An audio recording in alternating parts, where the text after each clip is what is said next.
Hello and welcome to an all-new, very special episode of Anime Brain Freeze. We are your happy anniversary hosts. I am John. And I'm CC, and when there's just too much cool anime to watch, we got you covered. 100 episodes. John, holy shit. How did we make it so far? What do you have to say for yourself? How could you let it come to this? No. I mean, yes. I mean, I can't...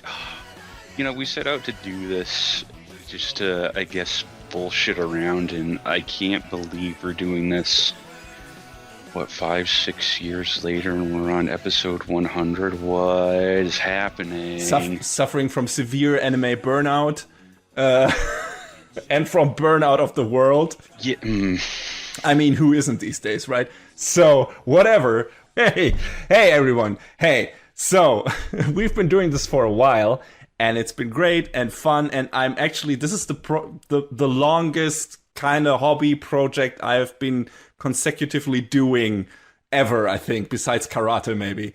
But it's ridiculous. So I'm really glad John stuck with me for this long. I'm really grateful to you, John, that you put up with all of my shenanigans and fucking appointment juggleritis, whatever.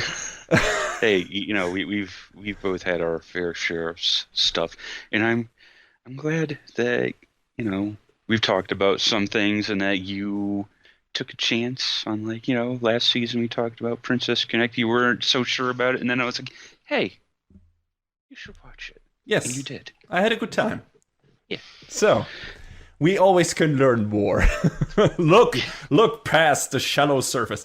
Anyway, yeah, so we won't make any qualms about it. This has been kind of a rough year for many people, so we wanted to take our time in this special 100th episode and take a look back at the things that were good and nice and fun in the past decade, which pretty much every other anime podcast has done already at the beginning of this year or the end of last year. But this is still the Rotten 2020, so we are obligated and privileged to actually still be at the tail end of the last decade. So we shall take a look at all the series and movies, a bit at least, that anime brought to us over the past decade and pick our favorites. What does that mean? Not necessarily, well, we try to go for a top 10 in the classic sense, but I think both John and I really suck at doing top 10 lists in a way. Yeah, I mean, I had 10 picked out, and then I was like, and then I figured something else. Yeah, I think I kind of went off an idea you had, and I was just like, okay, all right. Yeah, you know, I can maybe pick 10 shows, but then rank them from 10th to first place is impossible for me. Like these are all my precious children, and I fucking can't. When someone, what's your favorite game of all time? I'm like, fuck you. How should I? How the fuck? How am I supposed to decide? Yes, it's ridiculous. How can anyone, like, I do not. There's so many nice things out there. Nice games, nice anime. There's so much content. People, come on, open your eyes. You can't. No. This is not more than one favorite. Anime is not a monogamous relationship here, so there are many fish in the ocean. That's all I'm saying. Anyway, so we have a lot of shows to talk about, a lot of anime to talk about, so we're gonna do that. And the way I try to go with it, and I think John kind of picked up on that, is we're gonna make this kind of an award show. In a way. So the way I'm going to do is, like, I'm going to name a few honorable mentions with the runner-ups and everything, and then we're going to go for the top 10s, but not necessarily shows itself, but each show is kind of put into a certain category, and that's what I wanted to do anyway, to have, like, representative picks for each of the things I kind of like that anime has to offer. So stuff like animation, of course, stuff like action, like, you know, genres, stuff like drama. One of my favorite anime genres, shonen battle stuff, you know, stuff like that. So I picked a few categories and said, hey, what shows could fit in there, and which of those shows that fit in that category I liked the most over the past decade. So that's how I went about it. I think, John, you tried to do something similar. I mean, my category is a little more fast and loose, but Yeah. yes.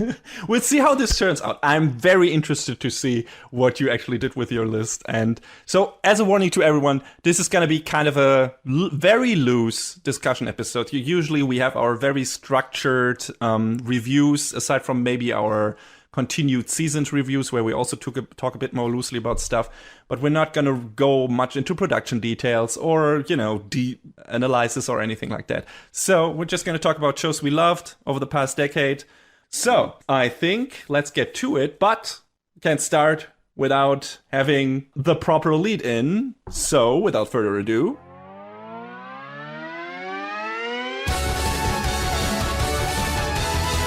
Best of the Decade. All right. Since my list is a bit different from John's, and I cheated a lot, holy shit, and actually did a top 15 and just called the 11 to 15 my honorable mentions. We're gonna start with that. I guess mine would be like a top 14 then.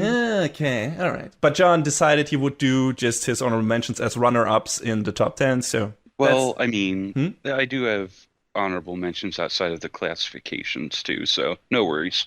Okay, so yeah, we'll see how that turns out. So I'm gonna go first with my honorable mentions. So technically my top 11 to 15 categories. So my first category I picked there is my favorite series that deserve to get more seasons, and that is Blood Blockade Battlefront.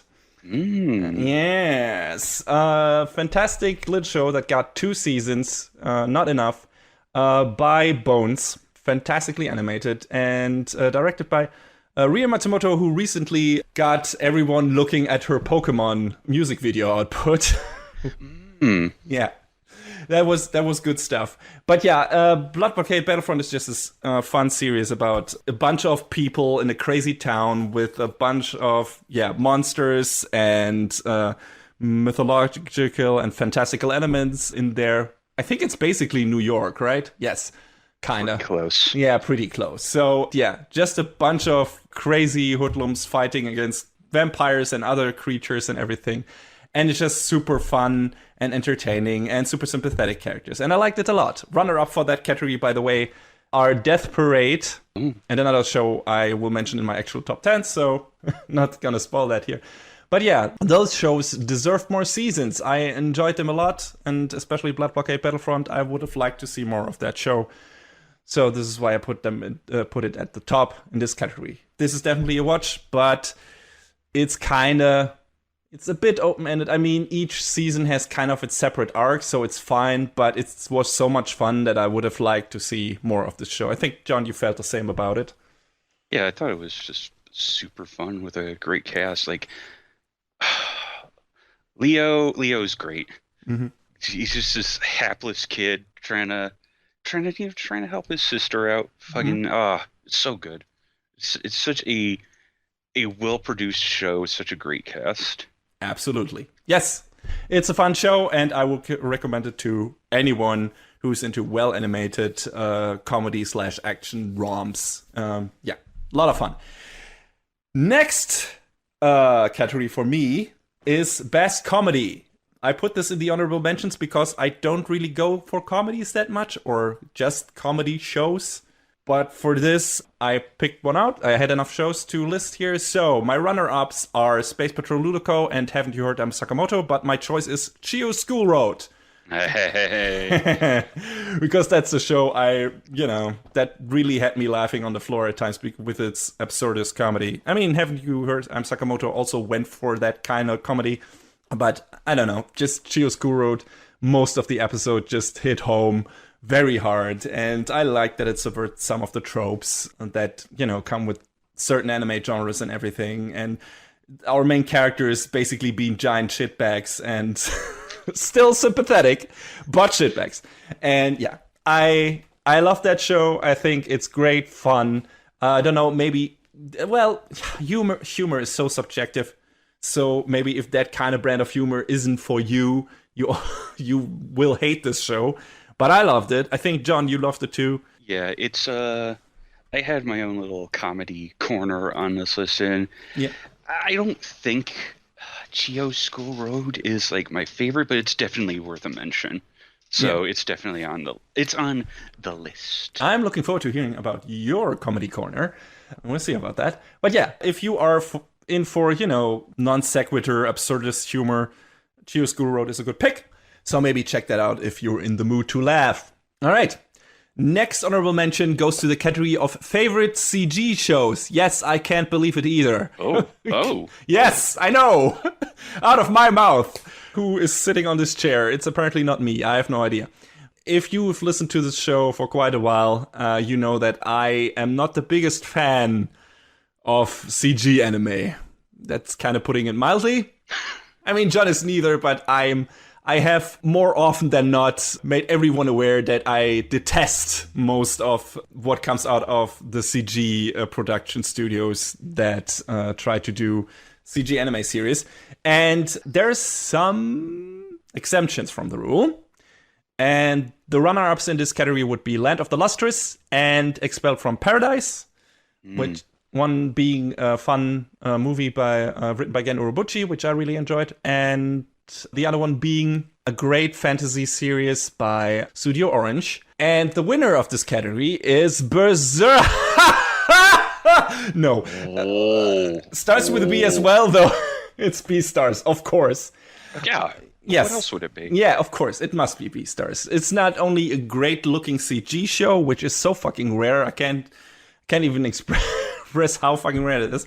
But it's also just a good show in general. A good drama, basically Zootopia in dark, in anime, and with really compelling character stories. And if you can get past the furry angle, which is also not really my cup of tea, but for this, I was willing to let go of certain preconceived notions.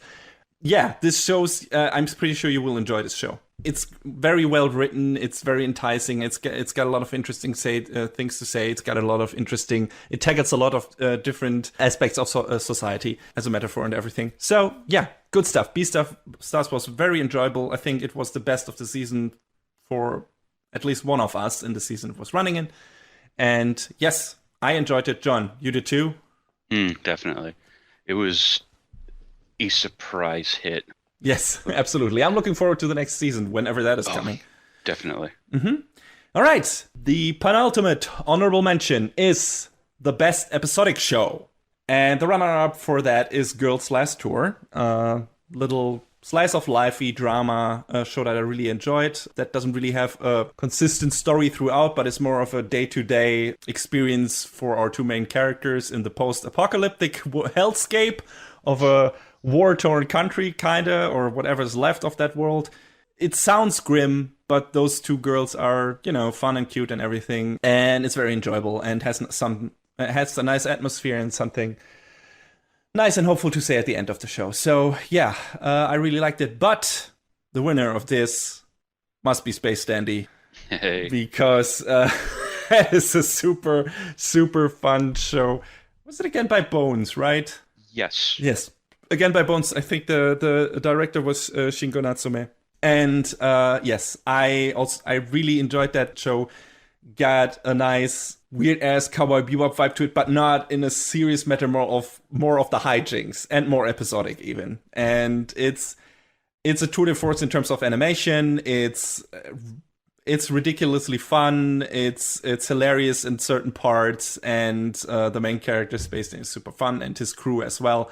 So super sympathetic and enjoyable, and there are so many different things they do with the show, and a lot of different art styles used in that show, and tones and everything. And yeah, it's just a nice showcase for a bunch of different ideas. It's a great show. It's a great episodic show. I usually go for more serialized shows with an actual story and plot thread. This show doesn't have that really. There's something at the very end, but that doesn't really count.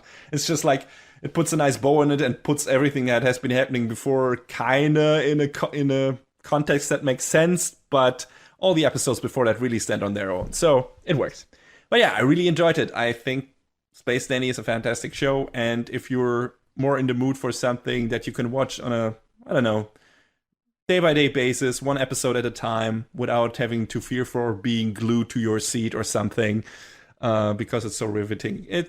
Space Genie is a good pick, and yeah, I liked it. John, how did you feel about Space Genie? I thought it was a fucking trip. Absolutely. But it's super, super fun. Like, it's like if the crew of the Bebop were all fucking just irresponsible losers. Yes, absolutely. Every single one. Even the robot. So good. Fantastic show. So, yeah, check that out if you're in the mood for something episodic. And the last one, and I'm pretty sure that's going to be on John's top 10. Maybe, we'll see. Best Fate. Because, you know. God damn it. God fucking damn it. How did you know? So, since this is probably on your top 10 in general as a category, I'm not just going to talk about it right now. I assume you have your pick there and your runner-ups and your honorable mentions. So we're going to wait for that a bit later in this episode. Yes. All right. I mean, I did my honorable mentions a bit differently where you had honorable mention categories picked out. I just had 4 shows that I really liked that I couldn't really figure out how to categorize. So I guess I could run through them real quick. Yeah, do it, please. Okay. The first one I guess I'll talk about is, I've mentioned it in the past, and I think the category it falls best into is best classroom drama that also has political intrigue. Okay, that's a very niche thing, or at least it sounds like it. I mean, some of these category names are quite niche. Yeah, Best Fate, I guess, is also kind of niche, but although that's a giant franchise, so what am I talking about? But it is a little show called Classroom Crisis. Mm-hmm. And I've mentioned this before. I know. Yes. About a bunch of kids who are going to school looking to be basically engineers building a rocket. Also, like I said, there's crazy political intrigue that starts getting woven in there about halfway through. And it's like, it was this show that came out of nowhere in 2015, and I watched it because I was like, okay, I guess I'll check this out. And it really grabbed me because the characters were all really interesting, and just the curveballs they threw at you. This was, I believe, the first show that was produced by Leydus. Right. The Sinbad guys. And they went in hard on this show, and it's super well animated. It's got my boy Yuki Hayashi on the music. Oh, God. Oh, we're going to talk about Yuki Hayashi later in this episode. Don't worry about it. But, yeah, this show was just like a really out-of-nowhere hit that I thought was really great, and I think it's definitely worth checking out. Cool. I think I don't have a category for like best like pure fantasy. Mm-hmm. So I feel like a show that's worth mentioning under that hood is Magi. Oh yeah, absolutely. That would have been maybe a contender for best shonen for me, or best classic shonen, if I had the, if I wanted to do like 5 or 6 runner-ups for that category, but we'll get to that. So yeah, but yeah, go on. But yeah, I remember this show took over the time slot that, was it Gundam Age? It was Gundam Age had finished airing, and this show had started, and I was like, I got nothing else to watch. I guess I'll check it out. And it just turned out to be this really cool, like, Middle Eastern set, sort of. Yeah, Arabian 1001 Nights setting, yeah. Aladdin if you want. I mean, one of the characters is called... named Aladdin. Aladdin, the main character, or Al. And, another one is Alibaba, and, so... But yeah, this big grand story about Aladdin, Alibaba, Morgiana, and all the friends they make along the way, about just like going through these labyrinths and harnessing the power of the relics they find within. It was, it had some animation missteps along the way. So it wasn't a one production, so... Yeah, so I don't think it'll probably win any awards on that front. But man, just all of the characters and the action and how big the world is in this story. Yes. And it's such an underused setting. You don't really you don't see that used that much Yeah. in anything really, or the as a main theme for an anime. Maybe you see it appear a world themed after that in a show like One Piece or something, where there are a bunch of different islands that are themed after a certain Yeah, thing. like as a set piece as opposed Yes, to exactly. But yeah, you're right. It's super fun, great characters, and even though it has some animation missteps, there's some episodes that look fantastic in that show. Mm. It's ridiculous. When A1 pulls out all the stops, it's a really good looking show. It just doesn't happen that often. That's the problem. But yeah, the Labyrinth of Magic, the Kingdom of Magic, and the prequel story about Sinbad, which, hey, that was produced by Lee Deuce. Yeah, All of that exactly. was really good and really fun, so I think it's worth checking it out. Absolutely. My next one, what can I call this one? I guess best wartime drama? Oh, okay. Best wartime drama slash post-wartime drama. Uh, Definitely gonna win awards on the animation side too because it's Violet Evergarden. Ah, there we go. Yeah. This I don't. The show was it was really good at making you feel things. And I mean, there's other shows that I'm sure we'll talk about that, also invoke the same sort of feelings, but this show is just so captivating, especially because of the production, how gorgeous it is. It was just Kyoto Animation does a lot of great work, but when this show came out, it was like I think this was some next level shit even for them. Yes. Was that the last production before the horrible thing happening to that studio? Yeah, that was the last show before, or the last show that was probably in production because there was free Dive to the Future after that. Okay. Yeah. I mean, for people who don't know, there was a huge fire at that particular studio, and a lot of people died. And yeah, it was horrible. A lot of production material also uh, burned up and everything. And yeah, it was just a bad all around. And Violet Evergarden was one of those showcases for what that studio was capable of, which, Mhm. especially in terms of visuals, it just was a really, really, really good looking show.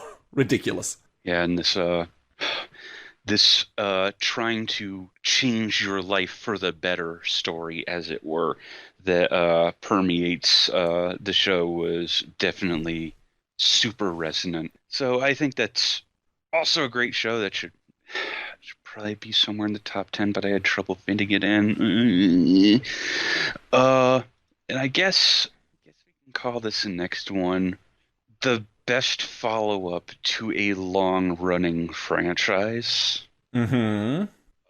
There's a lot of long-running anime franchises out there, but a lot of the shows are, the big ones have been running continuously, like your Detective Conan's, your Pokemon's, your One One Piece. Pieces. Yep.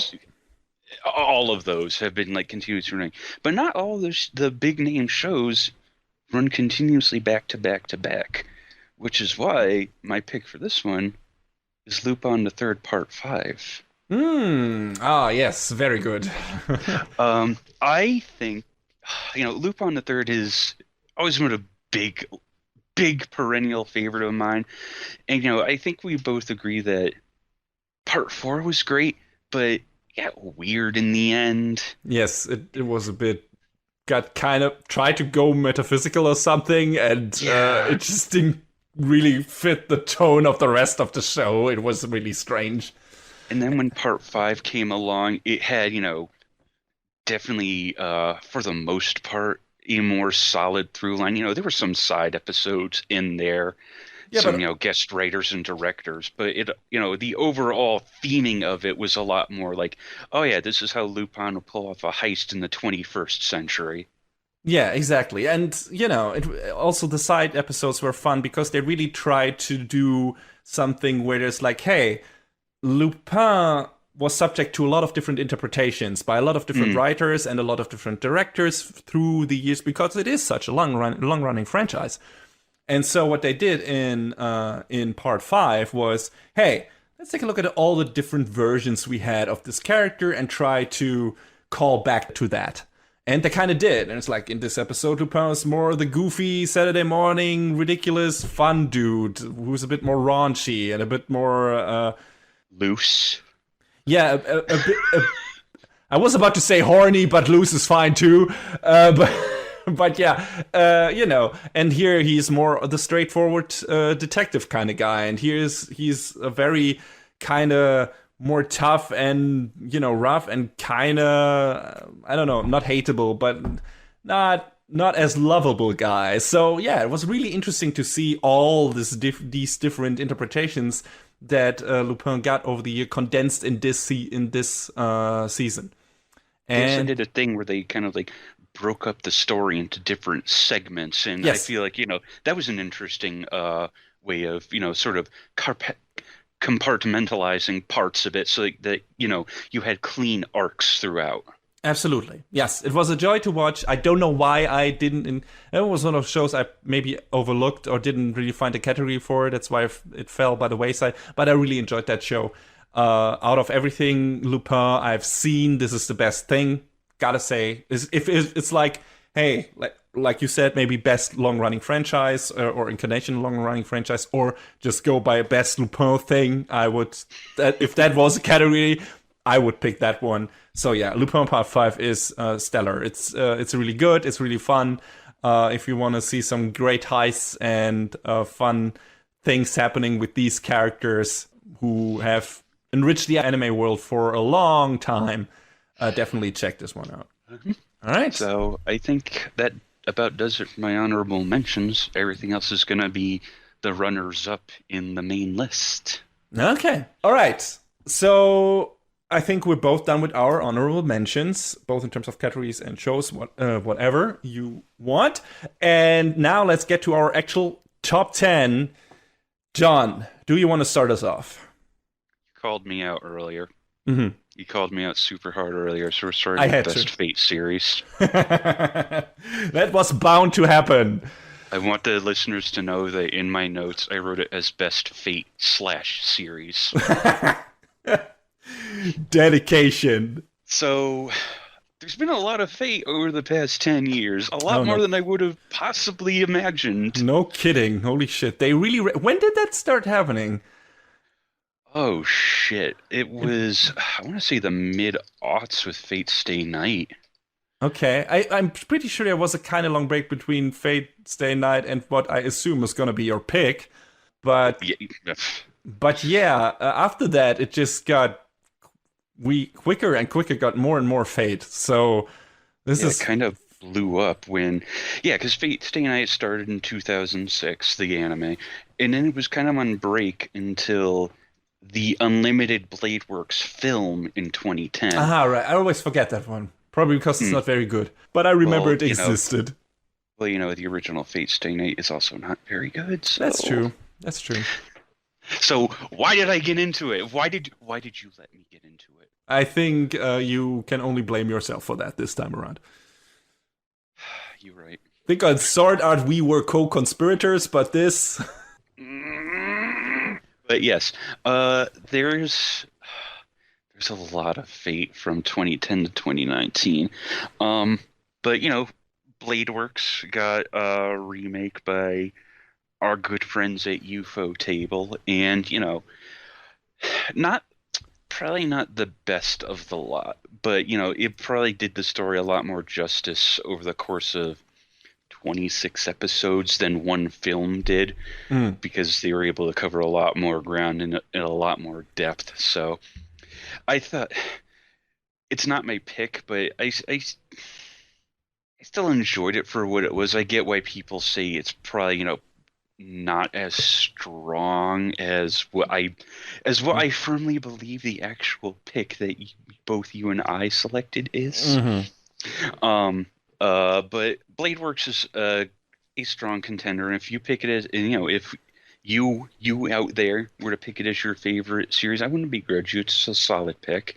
Um, Fate Extra, which we didn't really get a chance to talk about because it got locked away in Netflix jail, and there was a sequel movie called Illustrious Geocentrism, I believe. Holy shit! It's a Fate name if I ever heard one. Well, Fate Extra was also. All right. But I still like Fate Extra for what it is. The game is. I'm so glad it's getting a remake because it looks like they're getting rid of everything I hated about the game and like retooling the battle engine entirely. Um, the game is also from the way the story is presented is kind of boring because it's you the master and your selected servant going through this labyrinth on the moon, and it changes each week because in Fate Extra it's set up like a tournament, hey. And at the end of each week in the game you face off against a different master servant combination, and there's branching paths in the story in there, and it's whatever. But they made it a bit more interesting in the anime by, instead of it being this moon labyrinth, by making it each servant and master that the characters were going up against was like a different tier of like this like different metaphysical world, and it was fucking a trip because it was produced by Shaft and it was pretty as hell. It looked really good all the way through. So before the remake of the game comes out, and I can't remember what the remake is called now for the life of me. If you're interested in Fate Extra, I mean, you can watch the show and get the same level of plot engagement out of it, and I feel like it's pretty solid all around. Also, I guess you could call it a Fate show. It should probably be under Slice of Life, but let's be real. You got to mention today's menu for the Emiya family. Absolutely, that's one of my runner-ups. It's a super wholesome show, and you get to see all the characters you love without them, wanting to draw blood constantly. It's a super comfy, super cute show that's just, it's just about eating good food and making friends and having, a nice, relaxing life, and it's great. It's super great. You can watch that. You can relax. You can follow along and cook the same recipes at home. That's right. I forgot. There's a Switch game that's also getting a localization, so you can cook along with Shiro in the game soon. Sounds very chill, just like the show. Definitely. So that's definitely a solid contender as well. But I think the best Fate series from this decade is Fate Zero. Mm-hmm. Of course. I mean, what else would you pick? I don't know. Maybe there's some people out there who like fucking Rail Zeppelin, whatever. That is a Fate show. That's true. I forgot. I didn't even think about that. Then there are people out there who would probably pick Prisma Ilia. Hey, you watched that show. I don't know why I did. I mean, there's also Heaven's Feel, which I haven't watched yet because... Oh, I want to watch that. Because Aniplex Blu-rays are prohibitively expensive. And there's also Apocrypha. Yes, It Apocrypha exists. Apocrypha was my other runner-up. I know you didn't enjoy that series really that much, but I did. I really liked it, especially in terms of the action and everything. And, our two should have been the main characters, weren't the main characters, Shishiko and Mordred, who I still want a spin-off for. Could have been a buddy cop Fate show. Yes! Damn it. God damn it! Do it! Anyway, but yeah, I enjoyed that show much, and if, Fate Zero didn't take it, Fate Apocrypha would have done so for me. But yeah, John, tell us more about why Fate Zero is the one. So, I mean, I think the name Gen Urobuchi is going to come up a lot in this discussion. I think it already has. Yes. So, he's worked on so much good stuff and a lot of stuff that I wasn't on my list and probably should have been. Hmm. But he had a knack for just writing. He has a knack for making you feel so much pain throughout a story. Throughout a story, like suffering, I believe is the word everyone uses. Yes. But and Fate Zero is no exception. But it's just everything about the writing. You just have this visceral attachment to all the characters, and when Yes. you really feel the same emotions they do. And I think that's probably like the chief reason why this is probably my favorite Fate show, because it has this such a strong emotional thread with all of the characters, and everything hits so hard, and it's like, oh, it's so Yeah, it's really harrowing. it's like super harrowing. It's also I would say it's the most you get the most interesting incarnations of these characters, of these servants, and these classes that you see in other series. I mean, there are different servants in each, almost in each incarnation, but you know, that version of Saber we see several times, like Artoria or whatever they're calling her now, Atra or whatever, which oh my god, Altria, which makes no fucking sense. But can't yeah, get over when I played FGO and they call her Altria. Just call her Artoria, Yeah. like a normal person. yes. Anyway, you know, and you know the Lancer in this one, I forgot what his real name was. Kukulane. Yeah, Kukulane. No, No, Kukulane was uh, Fate's Stay Night. Diarmuid. Diarmuid, and you know, his fate is really horrible. Like a lot of things happening in this.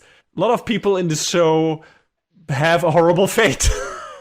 Figures, since the show is called Fate Zero, I guess it all matches up. But yeah, it's not like this is shallow torture porn or anything. Where it's like, hey, let's watch these characters suffer, ha ha ha ha. No, it's just like it all feels really substantial. It feels like all these characters are well crafted. They really nicely interweave all these mythological elements, like Arthur's background he has with Lancelot comes into play, or she has in this case, because Arthur is gender flipped in this, King Arthur.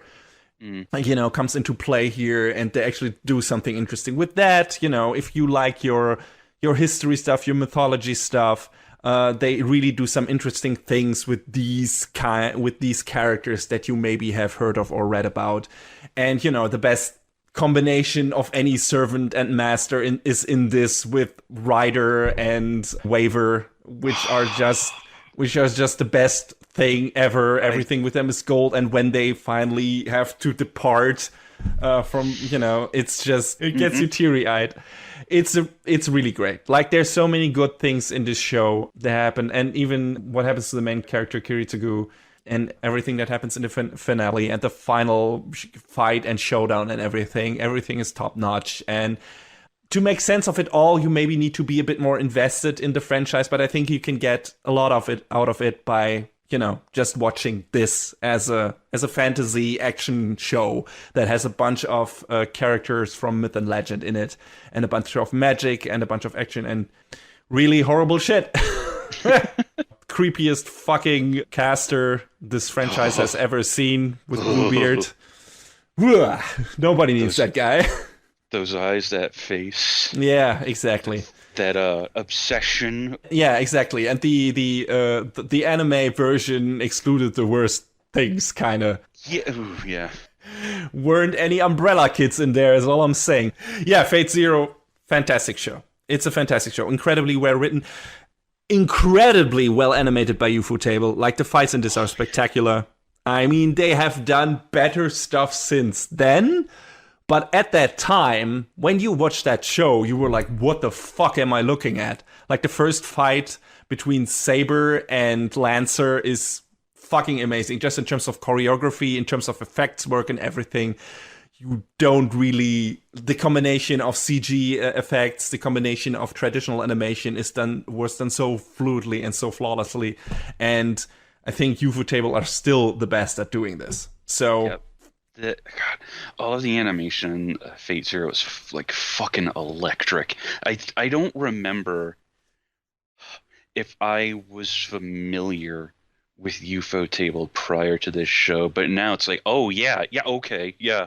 If I see a show that's being produced by them, I'll at least check out an episode. Yes, they do some cool shit and definitely a lot of good looking shit. So yeah, definitely keep that name on your radar. But yeah, I agree with you. Fate Zero, definitely the best Fate series out there without contest. I'm interested to hear from people how they justify not choosing that one as their favorite. Maybe because there was some more lighthearted stuff, which I can understand. Maybe some more episodic stuff, but just in terms of story, in terms of character arcs, in terms of animation, everything, just the whole package, this is the best Fate thing we got until now. It's so weird because there's some emotional whiplash with this show because the OVAs for Carnival Phantasm were releasing at about the same time. Whoa, okay. And that's just fun, goofy shit where it's like, hey, what if Fate and Tsukihime were just stupid bullshit at the same time? And it's like, yeah, this is fun. And you go back to Fate Zero, it's like, oh no. But still, it's worth a watch. Even, just be aware that some of your favorite characters might not make it out of this one. But also some of the assholes in this get their rightful comeuppance. Just saying. Oh, that's so good. Yes, absolutely. Anyway, Fate Zero, fantastic series, best Fate series of the last decade. And of all time, I would say, until now, up to now anyway. So we'll see if anything can, reach that throne. I wonder if there'll be anything able to top it in, like, later on. Because, I mean, like, Fate Grand Order has the production values, but it doesn't have the story. No, not at all. Which is fine because it's less dense. Yeah. But, Yeah, but definitely. I guess once the game started to get into the whole Lost Belt shit, it started to get a lot more dense again. We'll see if I ever watch something out of that universe again. I mean, of the Grand Order universe, because kind of, the way they do it is soured me a bit on this. Like excluding all the shit that came before it doesn't make sense to me. Anyway, all right, we'll talk, but we'll probably talk more about Fate in the future. This is kind of inevitable. So anyway, let's talk about something else for now. And that is my first stop, that entry, which is favorite movie. Favorite anime movies. We don't watch that many anime movies. There are not that many anime movies. And they maybe have been ramping up again. I mean, some directors have become more noticeable and more prolific in the past years.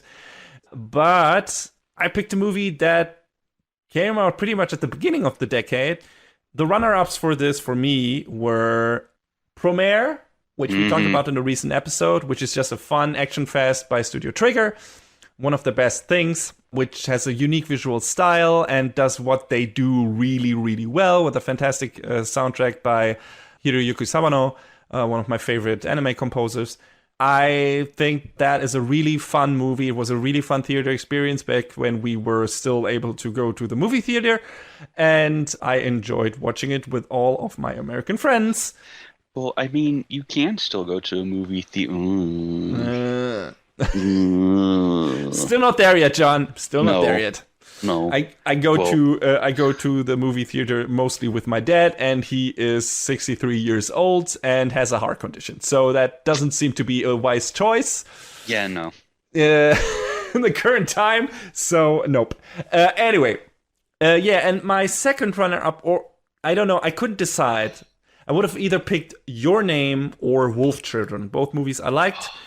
But were not without flaws, each in their own. I think Your Name was really great, really entertaining movie, but also the concept of, star-crossed lovers in a way, and the story hinging kind of on that, and then boy meets girl and everything, which is what the director always does, I think. Your Name was so weird because I thought it was incredible, like a visual dynamo, but the way they kind of...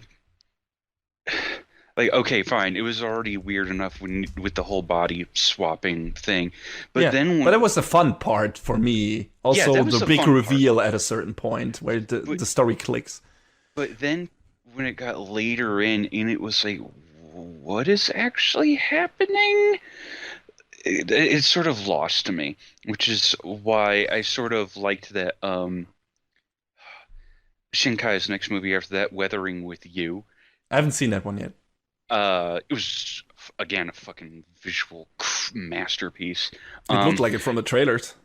yeah, that was the last movie I saw before COVID, actually. So, Hmm. and I saw it in a theater with one other person, so I had a nice, laid back, quiet experience where I was like, "Hey, I basically had the theater to myself. Nice." Hmm. That's always great. It leaned into the mysticism real hard from the first second. So I was like, oh, okay, I know what kind of wackadoo shit I'm going to be getting into straight away. Whereas with Your Name, it kind of, after the whole body swapping thing, it got a little strange for me, the way they kind of tried to do other parts of the story with like the kind of, but not really time travel Yeah, shit. yeah. And it lost me on that. So, It didn't. it was still a fine movie, but after the fact, when I was thinking about it, I was like, It didn't lose me completely, but at a certain point, I knew exactly where the story was going, and I was like, okay, let's see how this wraps up. But it wasn't like, whoa, I'm super excited, and I have no idea where this will end up and everything. It was really well made. I oh believe yeah, it yeah. when people say this is Makoto Shinkai's best movie, but you think Weathering with You is better.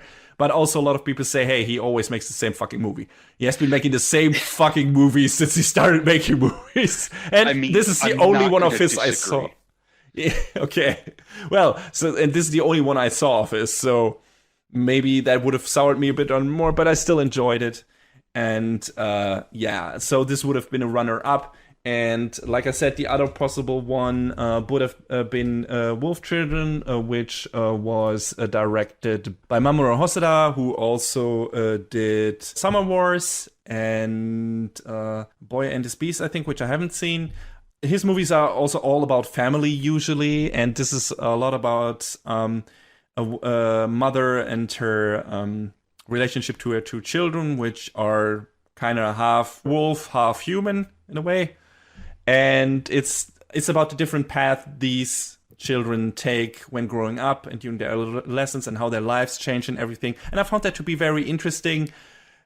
It's a bit, let's say, obvious that that Mamoru Hosoda holds his mom in high regards because the mom in this movie is a bit of a, I don't know, god person. Mm, Which is a bit of like, okay, yeah, I get it. But that was one of the things where it's like, yeah, all right. She's a bit too perfect. No person would handle what she has happening to her that well. But it was also like a nice exploration of, Japanese countryside and everything. So I really enjoyed that movie. It had some really great emotional beats and everything. But yeah, I don't know. It ranks the same for me as Your Name in terms of how I felt about it and how I came out of it. It was like, yeah, it was a really good movie, but probably wasn't like completely enthralled by it. I can't say that for the movie I picked, which technically came out in 2009 on at a film festival in Switzerland. I don't know, some film festival, but fuck it, this is our show, we make the rules. And the Japanese premiere date was in 2010, so it fucking counts, and it's Red Line. uh-huh. Yes. Fantastic. I don't even know what to call it. Science fiction, Mario Kart F-Zero, but also maybe a bit Space Dandy Cowboy Bebop thing. It's basically wacky races in space, kinda, with super crazy cars and spaceships and everything. And it's about this dude who is trying to basically win this race, find his place, basically become the best racer in this, win this thing, this big race on I think, I don't know, I think Robo World is the word where it's held. What a And name. yes, of course, and it perfectly fits the tone of the movie, which is just fucking insanity. This movie is pure insanity, and not only in the story side of things, which it is, but also in terms of visuals. This is probably, if you want to show someone what anime can do, what ridiculous things anime can do, if people say, fucking cartoons, that's boring, just show them this movie. Just fucking Redline, I have seen so many people who have not been really into anime that watch Redline and were like, holy shit, this is the coolest thing I've ever seen. It's so fucking ridiculous. It's so much fun. There's so much bullshit happening on screen, so much random shit that is just fun and entertaining and exciting and makes you go, what the fuck, and jump off the fucking couch.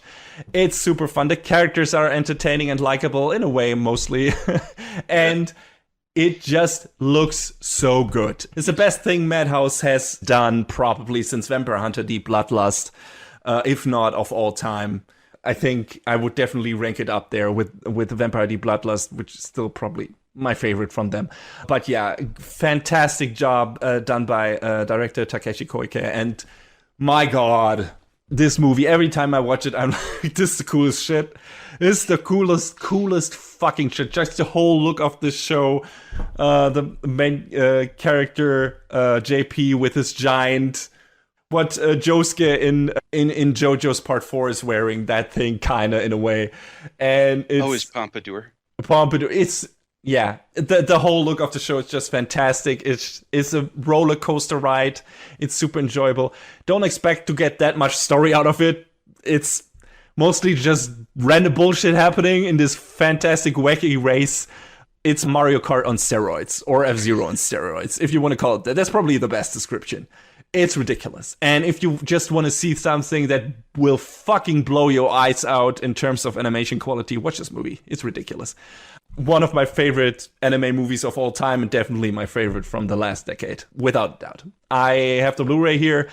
After talking about it for a couple of minutes now, I feel like watching it again, which I might do tomorrow. It's been a few months, I think, since I've seen it, but yeah, it's just a fantastic movie. I can recommend it wholeheartedly. I think at least it was for a while for free on YouTube. Maybe it still is. If you haven't seen it yet, try to find it. Maybe it still is. If not, just the Blu-ray isn't that expensive. Just fucking buy it or buy it on demand. Try to find it somewhere, watch it. It's just a fantastic movie. I know, John, you weren't able to watch it yet. You couldn't get yourself to do it yet. But trust me, if you get to it someday, you will have a good time. Yeah, I should just... A mutual friend of ours had continuously urged me to watch it, and I just hadn't yet. Someday I should just buy the Blu-ray, so I force myself to. I don't. One day you'll see it. I've heard how great it is, and I know I should watch it. And it's on the list. It's on the list. That's good. That's good. It should stay there until you've watched it. And the same counts for our audience. If you haven't seen that fantastic, fun movie yet, please do so. All right, John. What is your next category for the top 10? How about we go with the best comedy? All right. So we already mentioned Shio's School Road, which is one of my runners-up for this. Show's nuts. It's way out there in terms of its humor, but it's also actually grounded in reality somewhat. So I don't think the same can really be said for some of my other picks here, because there's some goofball picks. I have to give a shout out to the perennial myth, the legend, TQ. I was about to ask. It's gonna be TQ, isn't it? TQ is the little show that was originally, its first season was produced by one fucking person. Goddamn. And it came up a long way and has 9 seasons now. That's not counting the spin-offs. Wow. TQ it's a show about girls playing in their school tennis club, but not playing the tennis. It's anything but. Shut up. Don't worry about it. It's definitely an out there sort of show that, I don't know, I got interested in it because it's so silly and it's such a goof. And the episodes are literally 2 minutes long. You could watch a full season of TQ in the length it would take you to watch one episode of a regular show. So you can sort of blast through the show real quick and have the experience of how goofball it is. So, it's a bit out there. One of my other runners-up is also a bit out there, but I have to mention it. It's Pop Team Epic. Mm-hmm. Boy, is this show a trip. uh, the author of the original manga, Bukabu Okawa, himself proclaimed it to be a shit post of a comic, and the entire internet was like, yeah, yeah, that's right. Because it's just complete non sequiturs with some little bits of reference humor in there that are just like, some of the pulls are like, excuse me, I'm sorry. Mm-hmm. But it's and they threw a curveball at everyone when they were like, yeah, this is going to be the voice cast of the show for half of an episode, because they kept changing the voice cast every time through. Hell, the extra like episode that aired after the show was over, these fucking madmen produced 4 versions of the episode, and each episode has its own 2 voice casts. So this one episode has 8 different voice casts. So if you want the full effect, you have to watch the episode all 8 times. It's Endless 8 all over again. Because like I said, they sent it out each episode to a different broadcast station. Oh, all right. Hey, So it's kind that's of how a they did clue it. thing. Yeah. But yeah, I think my favorite comedy.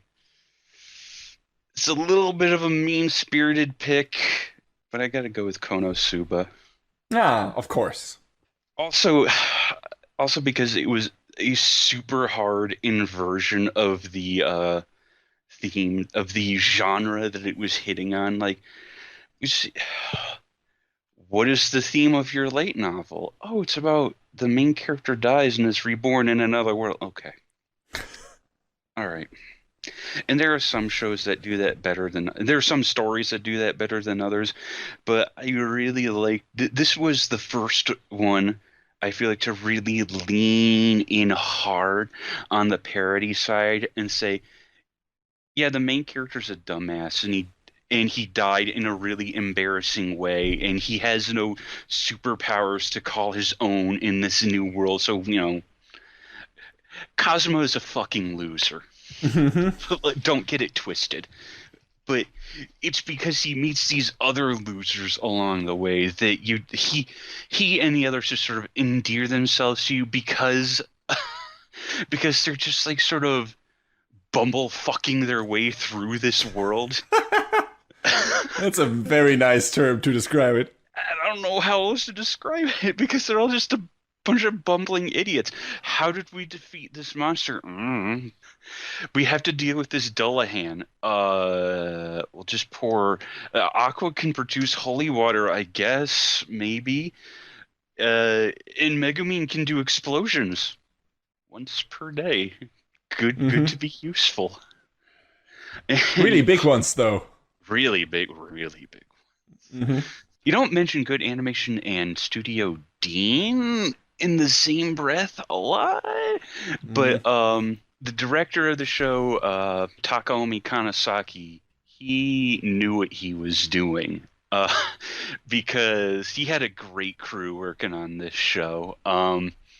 Because I think I remember one of the things he mentioned was he didn't want the characters to have the same sort of like facial expression more than once, and oh boy, there's some new and different facial expressions all throughout this show that the characters put on that I don't think I've ever seen anywhere else. And it definitely lends to, I mean, a lot of the humor is very physical humor, but when the characters put on some of these goof-ass faces, you that alone gets me so good with this show, because you're like, oh yeah, blah blah blah blah blah, and they'll look over to Cosmo and be like, isn't that right, Cosmo? It's just like, and you feel the emotion that he's feeling. It just like burns through the screen into your soul with this like dead face with this like look.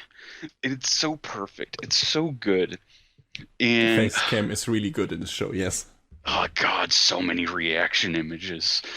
And Kanasaki brought a lot of those comedic stylings over to Princess Connect, which we talked about recently. So Yes. it's good to see that his brand of humor is very solid and very easy to get to, because it's just like you get that. You see his name, you're like, I see, I understand. Because there's so much within Princess Connect, there's also other nods to Konosuba, which is great. It's great that, you could tell he loved working on both shows because it's got the same DNA running throughout. So definitely, Konosuba is a great comedy. It's a great piss take on the whole isekai genre, which we probably could have had a category all its own to Oh that. boy, yeah. But I But who feel wants to, right? yeah, seriously. But I feel like it's better to take that and break it up into other constituent categories, because, God, there were other weird isekai shows like Cautious Hero was a Mm, thing. There was Animal Road was also a thing, which is mm. a fucking wild ass. Did you just want to see a pro wrestler get transported to another world? But he has an unnaturally strong fixation on all animals. Also suplex the princess, which was Yes, great. he did do that, which is awesome. But yeah, isekai is too broad of genre, so let's just narrow it down to comedy, and Konosuba is great. Y'all should watch it. Yes, Uh, I enjoyed the first season as well. I haven't watched the second one. The only thing that kind of didn't work for me were when they tried to go too much into fan service humor and relied on that too much. I liked the yeah, character being fuck ups more. And yeah, that worked best for me, especially when you thought, oh, no, now they're getting better at their jobs and everything. No, no, not really. they just kind of lucked their way into Yeah, everything. exactly. Yeah, like you said, it's a bit mean spirited at times, but in a really fun way. So Hmm. I enjoyed that a lot. So So it was good times. absolutely. Uh, so what do you got? What's your next category? My next category, everyone has been waiting for this, is Uh-oh. favorite trash. Oh no! Oh yes! I didn't Uh, have this as a category, but fuck, I should have. So, not as much today because limited time and everything, but when we started out, I made an effort to try and also watch really bad shows to the end to riff on them, like shows that were so bad that they were good. I still like to do that once in a while, like at least try to get into a show that I think is legitimately bad, but also legitimately fun. Those are kind of rare because a lot of the shows that are really bad are also really boring Mm. in a way, or just not fun because they're too broody or dark. The former, I would say, is Handshakers, which is a ridiculously dumb show, but it's also really boring and it's really hard to look at and everything. So it's not really fun. It's just like, what am I even looking at? And then there are shows like that are super grim and dark and kind of shitty, like Cross Anje, which is, is really bad, but not really so bad that it's good, really.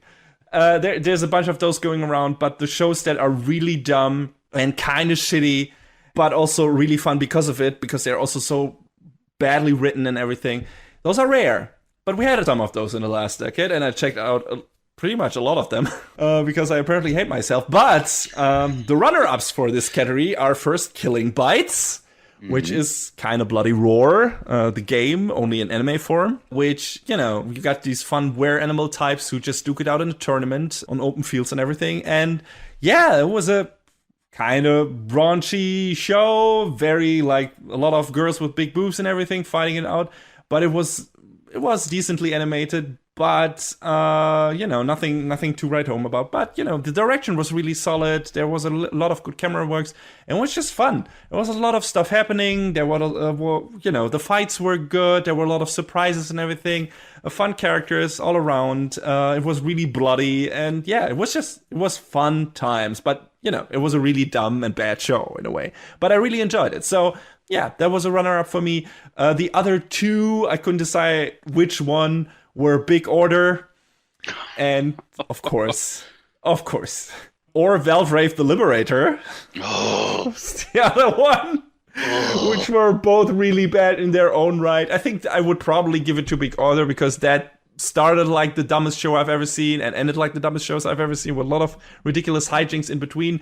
Valvrave started really stupid with one of my favorite quotes of all time. I will part this body of students like Moses parted the Red Sea, which, thank God, that was not a mistranslation, people. That's actually what the Japanese voice actor said. Just I still can't believe that. Just to be very, very clear about this.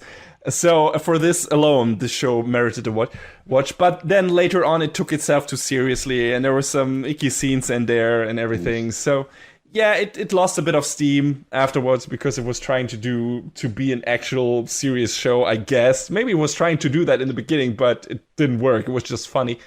So yeah, I would probably give it to Big Brother because that's at first shorter and secondly just fucking dumb as hell. Holy shit, that show is so super stupid.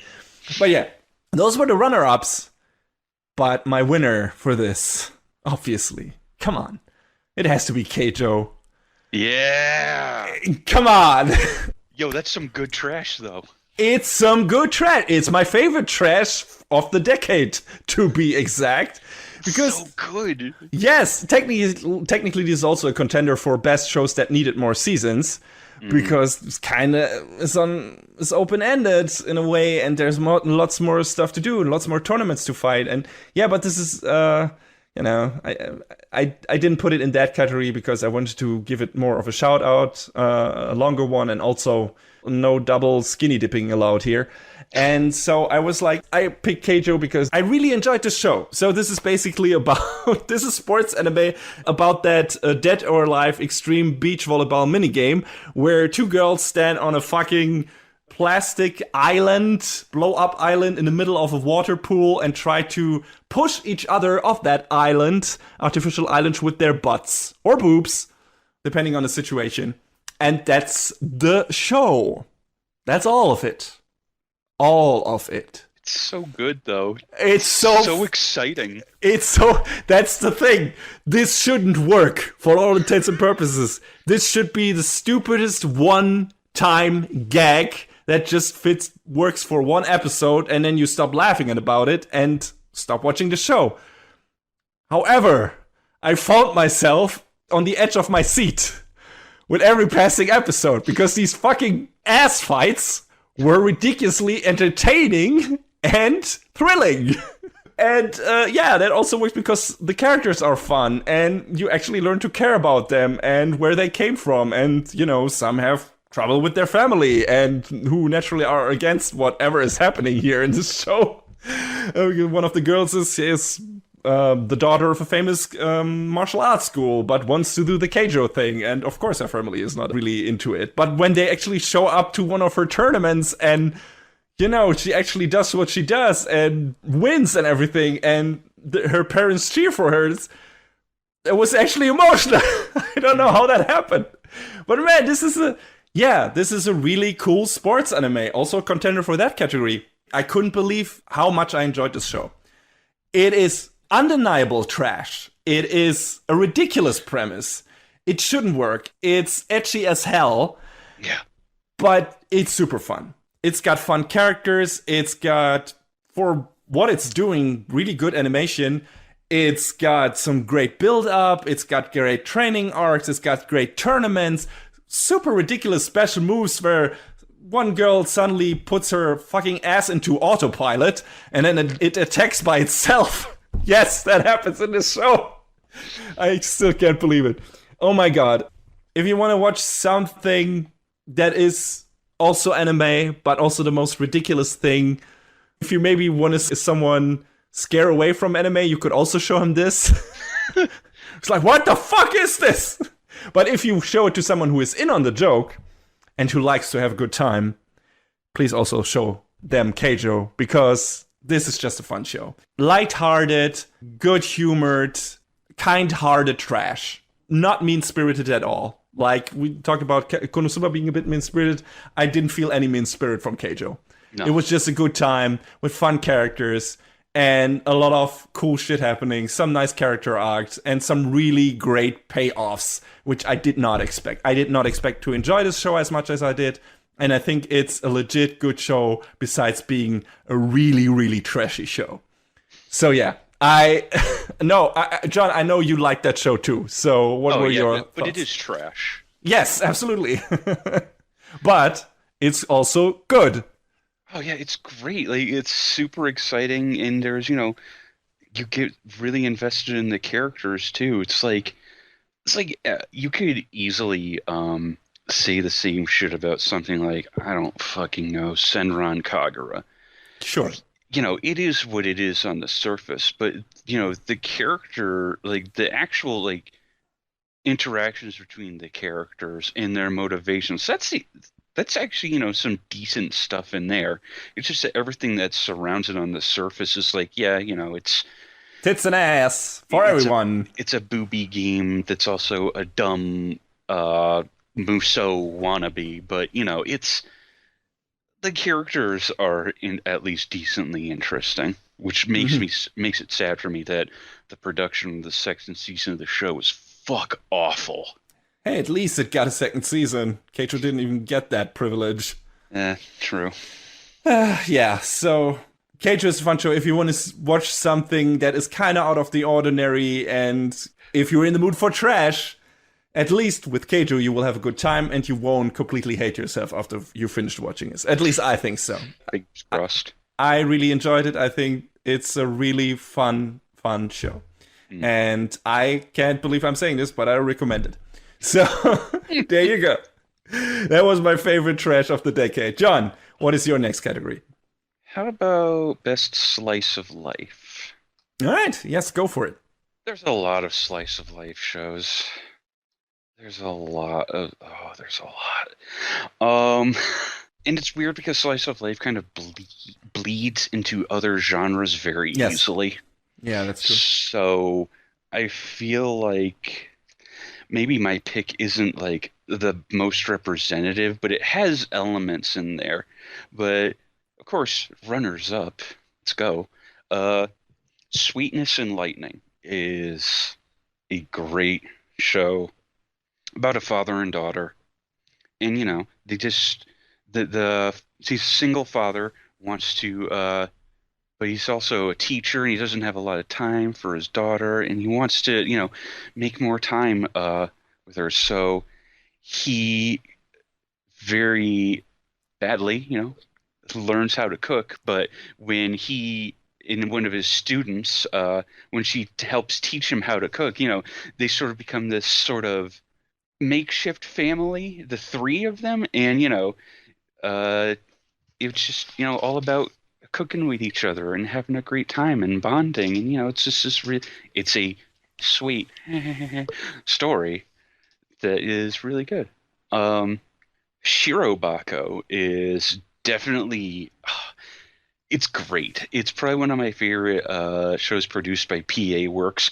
I think I may have a new favorite PA Works show, but that is not within the purview of what we're talking about today.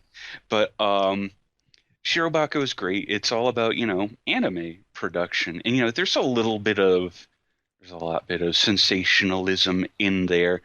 Um it's all about the production side though, whereas like something like Keep Your Hands Off Eizouken is more of the creativity side. Um, and we get to see, how the animation studios work together with like freelance animators and, hey, I don't want to work for this director. Well, please, you're the best shot we have at finishing this show. Um, we get to see about, sending the show off to broadcast in the titular white box that the broadcast ready version of a show is going to. We get to see like stuff with how the voice acting is recorded, how, like it's like a multifaceted show about the production of anime, and it's super good. It's got a lot of great sympathetic characters, um, and it's very well produced. Um, Flying Witch is also a great show. It's very, laid back. It's about this girl who goes to live with her extended family in the countryside, and it's about quite literally discovering the magic in everything around you. And it's Hmm. a very just laid back, easy to watch show that's, Yeah, you know, both. just chill, a very chilled out vibe. Yeah, both this and Sweetness and Liking probably fall under the subcategory of Yashike anime, which is healing anime, which is basically like, hey, if you had a shitty day, you can watch one of these shows and you feel instantly relaxed Mm, and be put in a good mood and spend a couple of minutes with these nice people in a nice town doing something not that eventful but very relaxing. same with, I can't believe I didn't write it on here. Same with something like Yuru Camp, which is also Yeah. a very laid back show. Well, then it's it's in the name of the show, so Yes. It's literally but called Laid Back Camp. yeah. Uh, but I went for A Place Further Than the Universe. Ah. Um, So I still haven't watched. I'm so sorry. I still need to do that. the show was it hit super hard, dude. Um, all about this girl who's trying to find out what happened to her mother on an expedition to Antarctica, and she's sort of ropes in three other girls along the way, and it's this unexpected journey of these four girls trying to make their way down there, and it's this super good story about these girls becoming friends and going on this journey that they didn't know they wanted to together. And it's really good. I don't want to give away like the big part of the plot that comes in towards the end, but it is super strong, and it's really, again, uh, super emotional. Show produced by Madhouse, so it's very pretty. Mm-hmm. Directed by Atsuko Ishizuka, who's worked on a lot of other great stuff as well. It's just, it's a super. If you want this show that I wasn't expecting what I got out of it, but man, if you want a show that's really emotionally strong, has a great cast, and just, it starts off slice of life and becomes something a bit more grand than that. This show's super good. Yes, Um, absolutely. I mean, I say absolutely, but I haven't seen it yet. I mean, not all of it. I watched the first 3 episodes or something, and I remember there was a very fantastic chase to city streets, which was really well done, and all the characters were super likable. And if you want to watch a show, or it seemed like that, if you want to watch a show where cute girls do cute things, but also with a lot of with some sub emotional gravitas. emotional gravitas and some substance to the characters and everything, it seems like this is the show to go for. I've heard a lot of people say it's one of their absolute favorites now. John, you are not alone with this. Mm, but So yeah, I still regret I haven't checked it out all of it up hey till man, now. it's never too late until streaming licenses expire. So yeah, Place for the Universe, great, great, great. What's your next pick? We can make a pact. You watch Redline, I watch Further Than the Universe. Although that's less of a time investment for you, That's but still, I would be willing to do it. I was gonna say that's not an equivalent exchange. Hey, it's so. I mean, have you watched Vampire Hunter D Bloodlust? I can give you 2 Madhouse movies. You give me 1 Madhouse show. That's true. Yeah, we'll see. We'll see how this works out. But all right, my next category is favorite action. Very broad genre, and most of anime is full of action. I was like, hey, okay, which shows I was specifically enticed by what I was seeing in terms of action choreography, in terms of people fighting. I could have also called this best fights, but action overall, just not the fighting itself. And why? And my runner-ups are Kill la Kill, Hmm. which is again a show by Studio Trigger and has just this very vivid, the typical Hiroyuki Maishi style, which is very cartoony, and there's a lot of crazy shit happening on screen. So by nature, the action scenes in this are super vivid and super intense. And the special moves are crazy. The characters are crazy. A lot of crazy transformations and everything. Just like Tengen Toppa Gurren Lagann, this is like The story gets wilder and wider and bigger. The universe extends. Next time on Anime Brain Freeze. Beginning are the final bad guys, but they really are not even remotely.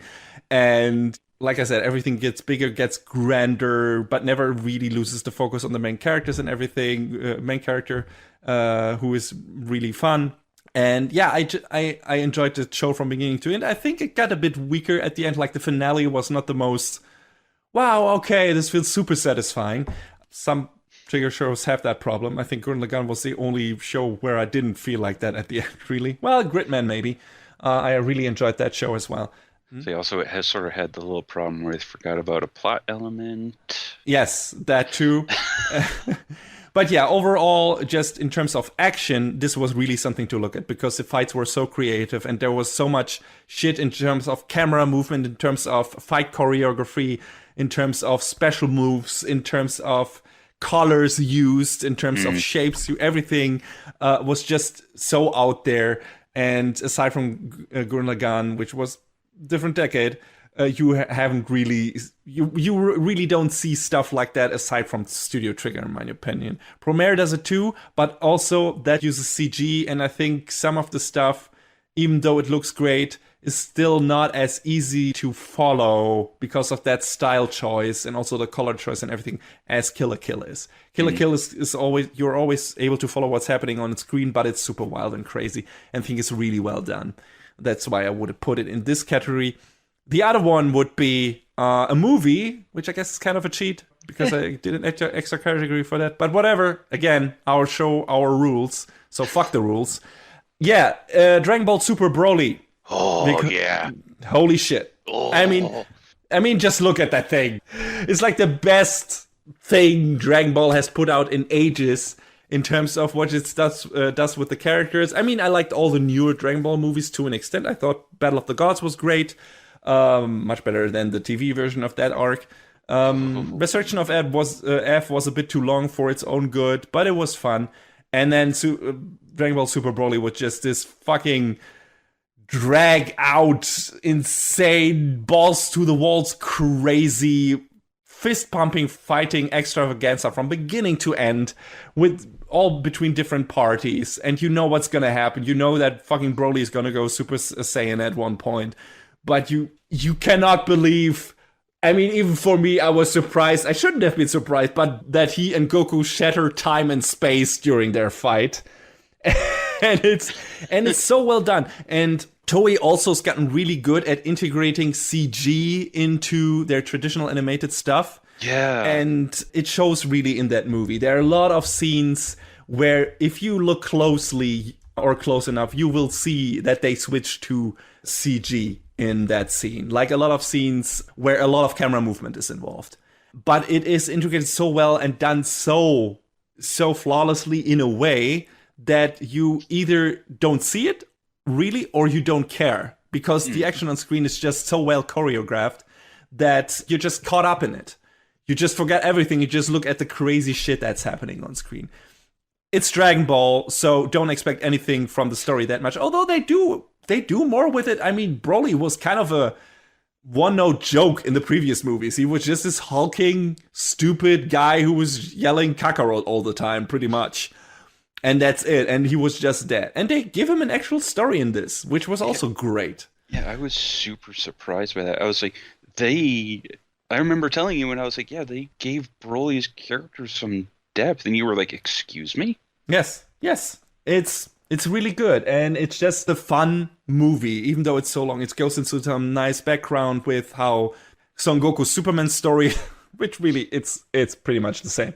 And, you know, the background of the Saiyans and everything, and it's just a really compelling Dragon Ball movie. If you like that franchise, you like that movie. I think there's no way beyond it. It's just, how can you not like this movie? And also, if you don't like that franchise, but like a good action anime, a good action cartoon, good action animation, you will also like this movie, I'm pretty sure, because there's so much cool shit happening on screen. You get a fight from a first-person perspective at a certain point. Like, it switches to the perspective of Broly just pummeling Goku, if I'm not mistaken. I think that's right. Yeah. And I haven't really seen that anywhere in anime before, and that movie just fucking does it flawlessly, just switches, and then we see that from the perspective, and it's super crazy. And I watched that on the big screen. I watched it in the movie theater, and I was fucking blown away. And I was blown away again when I watched it at home. It's fucking great to look at. It's a super fun, super well choreographed in terms of action and animation movie. And yeah, I'm really glad that the director, Tatsuya Nagamine, went on and is doing the newest arc of One Piece, which has been much better in terms of consistent, well-done animation and action choreography than some of the previous arcs. So I guess that's also his influence. And yeah, I really, really enjoyed that movie. But the best action series, in my opinion, over the past decade is Attack on Titan. Ooh. I think it's a great show. I think, it has some great action. I kind of gave it its own category that was oddball because I wanted to have some more unique picks interspersed throughout. Okay, I'm looking forward to you talking about it then. Once we get to it, I'm just going to say my piece and then maybe add something to whatever you have to say later. I picked this for this category, aside from it having a great story. Up till now, it hasn't finished yet. Both of us hope that season 4 won't shit the bed. But just talking about the action here, and Jordan is probably going to talk about something else. I think great action choreography, great fights are fine and all, but what makes it better are stakes. Yeah. And the stakes in Attack on Titan are ridiculously high. Because what the show teaches us in the very beginning is that really none of our favorite characters are safe. Some of them might be some of the things they do in the beginning, they walk back later. But then again, they change that up and there's a lot of crazy shit happening. And add to that the ridiculous tracking shots of characters zipping Spider-Man-like through the fucking buildings of kind of somewhat medieval style towns, maybe in a way, or maybe somewhat more, let's say, a bit more ancient European style towns, and between the legs of giant ass hulking monsters who look kind of funny but also kind of scary, and just using their giant ass two-handed swords, or well, dual blades, so to speak, to do these most crazy swirling maneuvers against these creatures and cutting off their necks. It's just a sight to behold. The animation isn't consistently great all the time. I would say there are some weaker animated episodes in there, but that relates mostly to when the characters are talking to each other. When there's actual action on screen, when the blockbuster stuff happens, that show pretty much always looks great and sometimes fucking exceptional. Like, there are scenes in this show that are so well choreographed, and that feels so good because, like I said before, the stakes in the show are very high. There are a lot of horrible things happening in this show.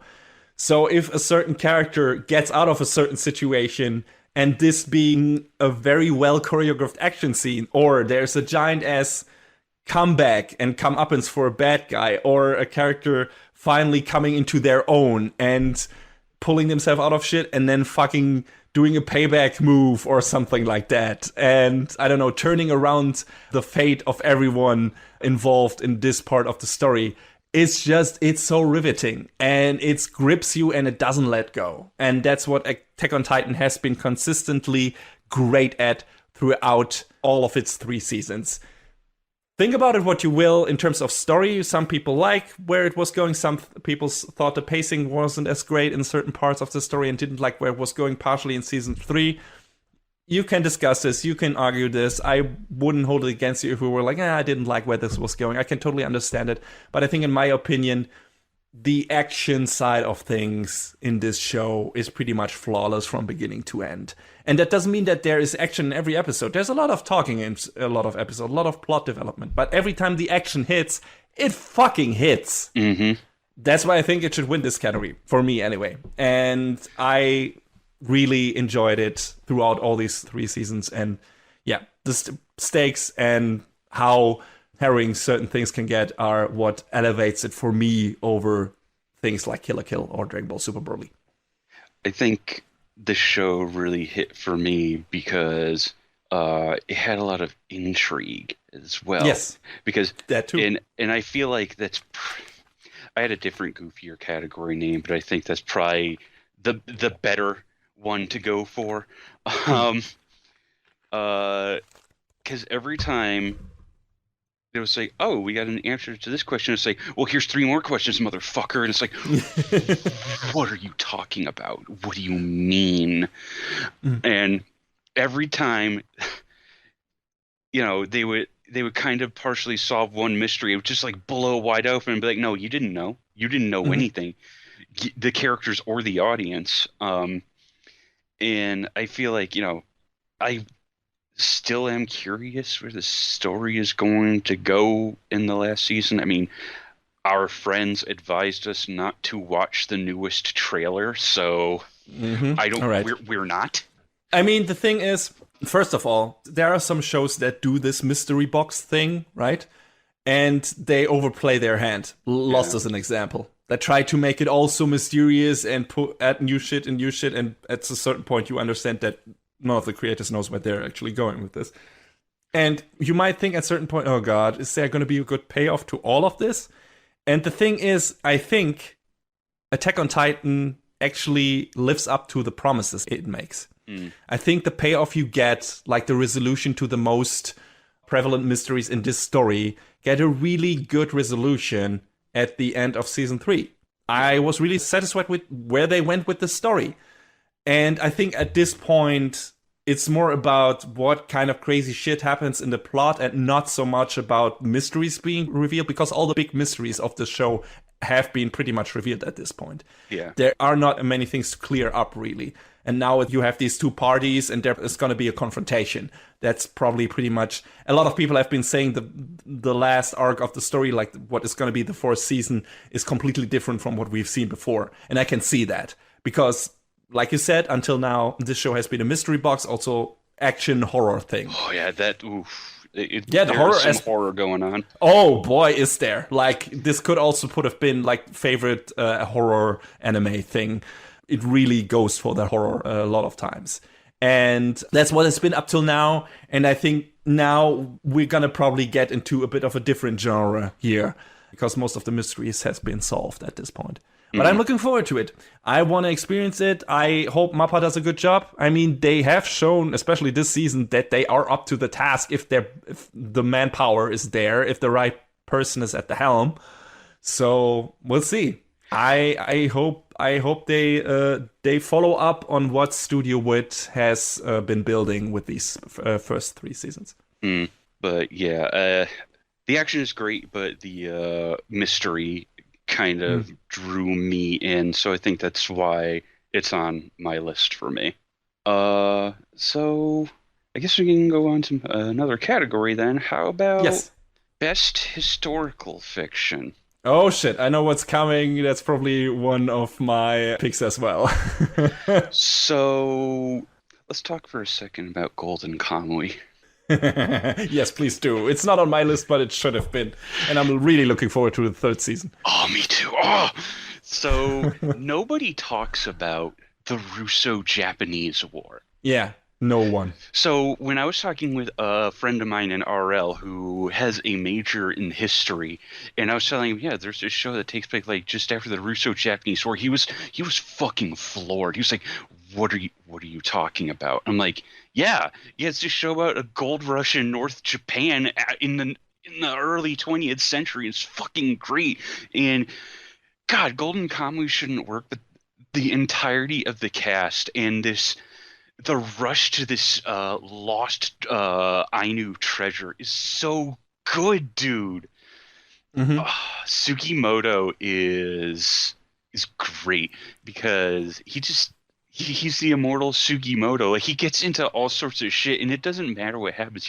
He finds weird, crazy ways to get out of it, and it's not like him like worming out of it, like not 100% of the time, but he's a fighter because he's a soldier, and he's not gonna run away from a fight. He's gonna he doesn't always use he uses like some fucking brute ass military tactics. He's a fucking sniper. Yeah. And seeing and seeing this weird cavalcade of characters that he runs into all along. Like, the friendship that he makes with Asirpa is great. It's so good. I love them two together. They're so good. They're like brother and sister.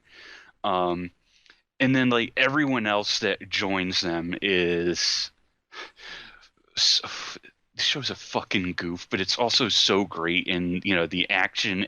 Like, maybe the first season is a lot rough.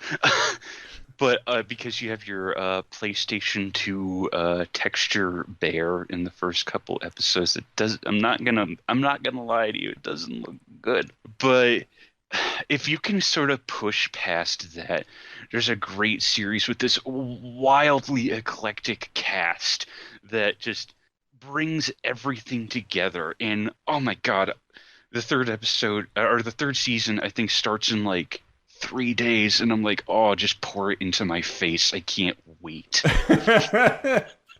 I can relate. I'm really looking forward to it. I kind of want to watch the finale of the second season again because that was such great, riveting shit. Yeah. And man, but the characters are pretty much. I mean, the story as well. Just how well paced it is, and all the twists and turns happening is great. But also, there's so many memorable, cool characters in this show.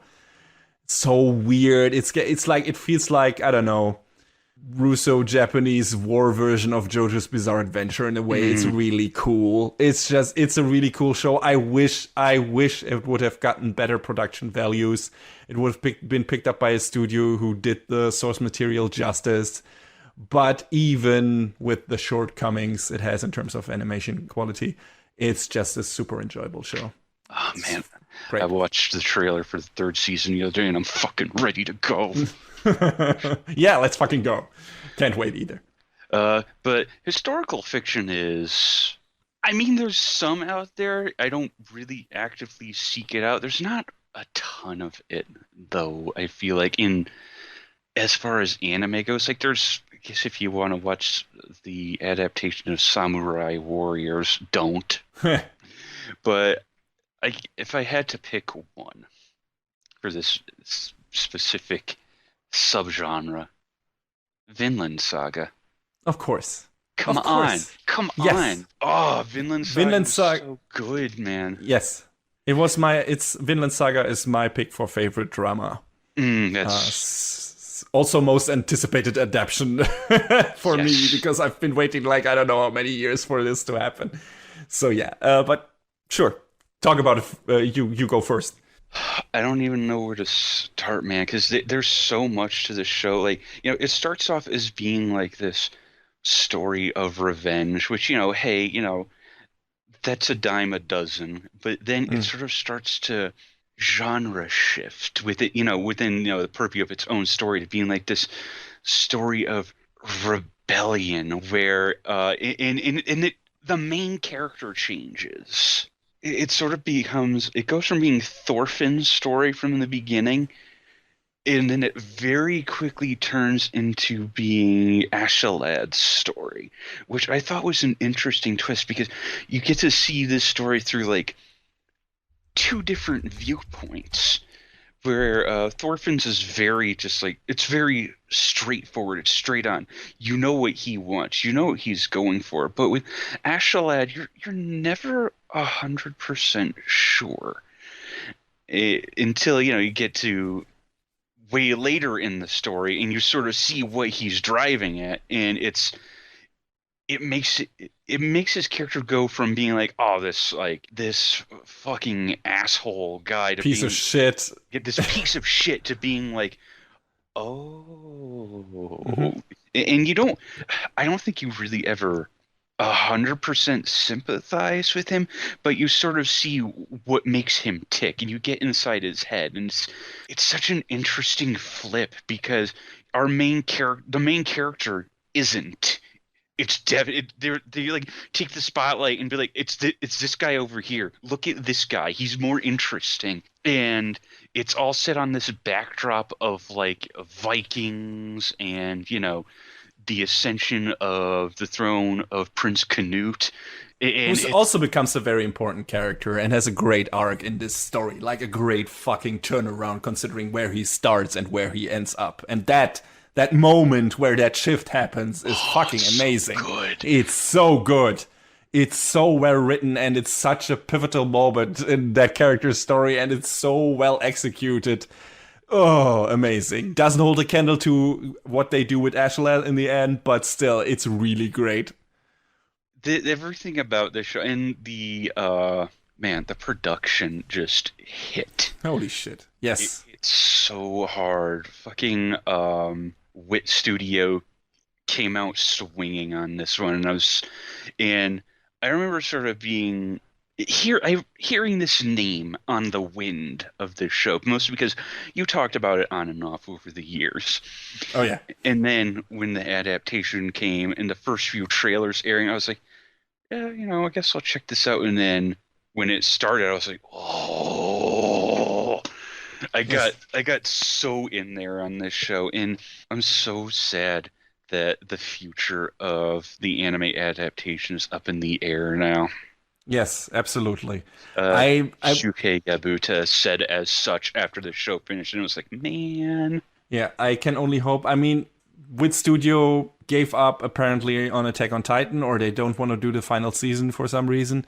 My hope is still that they'd rather do Vinland Saga or continue to do that, because they have done such a good job of bringing that manga to life, which I've read up to a certain point, not completely. I'm not up to date there, because at a certain point in the story, it was like, okay, I need to see this animated, which was, I think, pretty much where the first season ends. That's where I stopped reading the manga.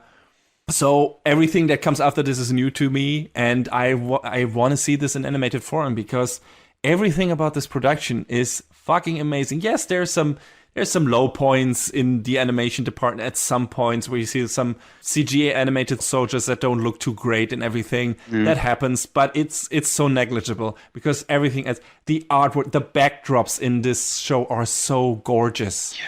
They are so gorgeous. Like, you have a fucking snow-filled landscape, or a small river running down a mountain, or a beautiful village on the side of a lake or something like that. Everything in the show looks so good, and it looks so real and palpable. And I have rarely seen such unbelievable naturalistic artwork in an anime. Just so good. The design in the show is so good. And add to that a tremendous soundtrack by Yutaka Yamada. And it just all comes together. And, of course, the stellar animation by all the animators at Studio Wit. Like, when the action scenes hit, again, just like with Attack on Titan, because they did that as well. When the action scenes hit, they fucking hit. And it's really great. And on top of all of that, the fantastic story and characters. Okay, you can attribute that to the manga as well, of course. But since this is an adaptation, the way they do these characters, the way the voice actors bring them to life and everything in the most important scene, is all executed perfectly. And I dare you to not go out of the final episode of the show, of this first season, and be like, holy shit, that was a fucking emotional roller coaster ride. It's really great. It's a fantastic show in a really underused setting, just like Golden Kamuy. This is, you don't really see Viking anime anywhere. Just like you don't see something about the Russo-Japanese War, really.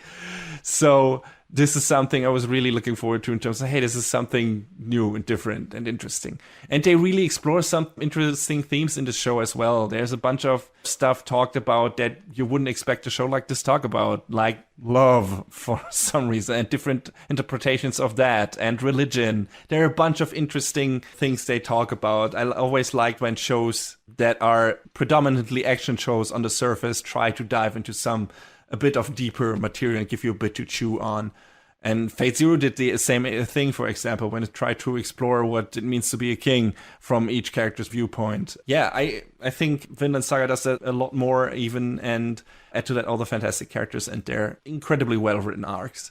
It's just great. It's my favorite drama this decade, most definitely. My runner-up was Erased, by the way. Oh, also a good pick. Yes, a show which I really liked. Had a cool kind of time travel gimmick, and I don't know, not Groundhog Day-ish, but in the vein where it's like a guy reliving his childhood to stop basically his mom from getting murdered and his life turning to shit and everything.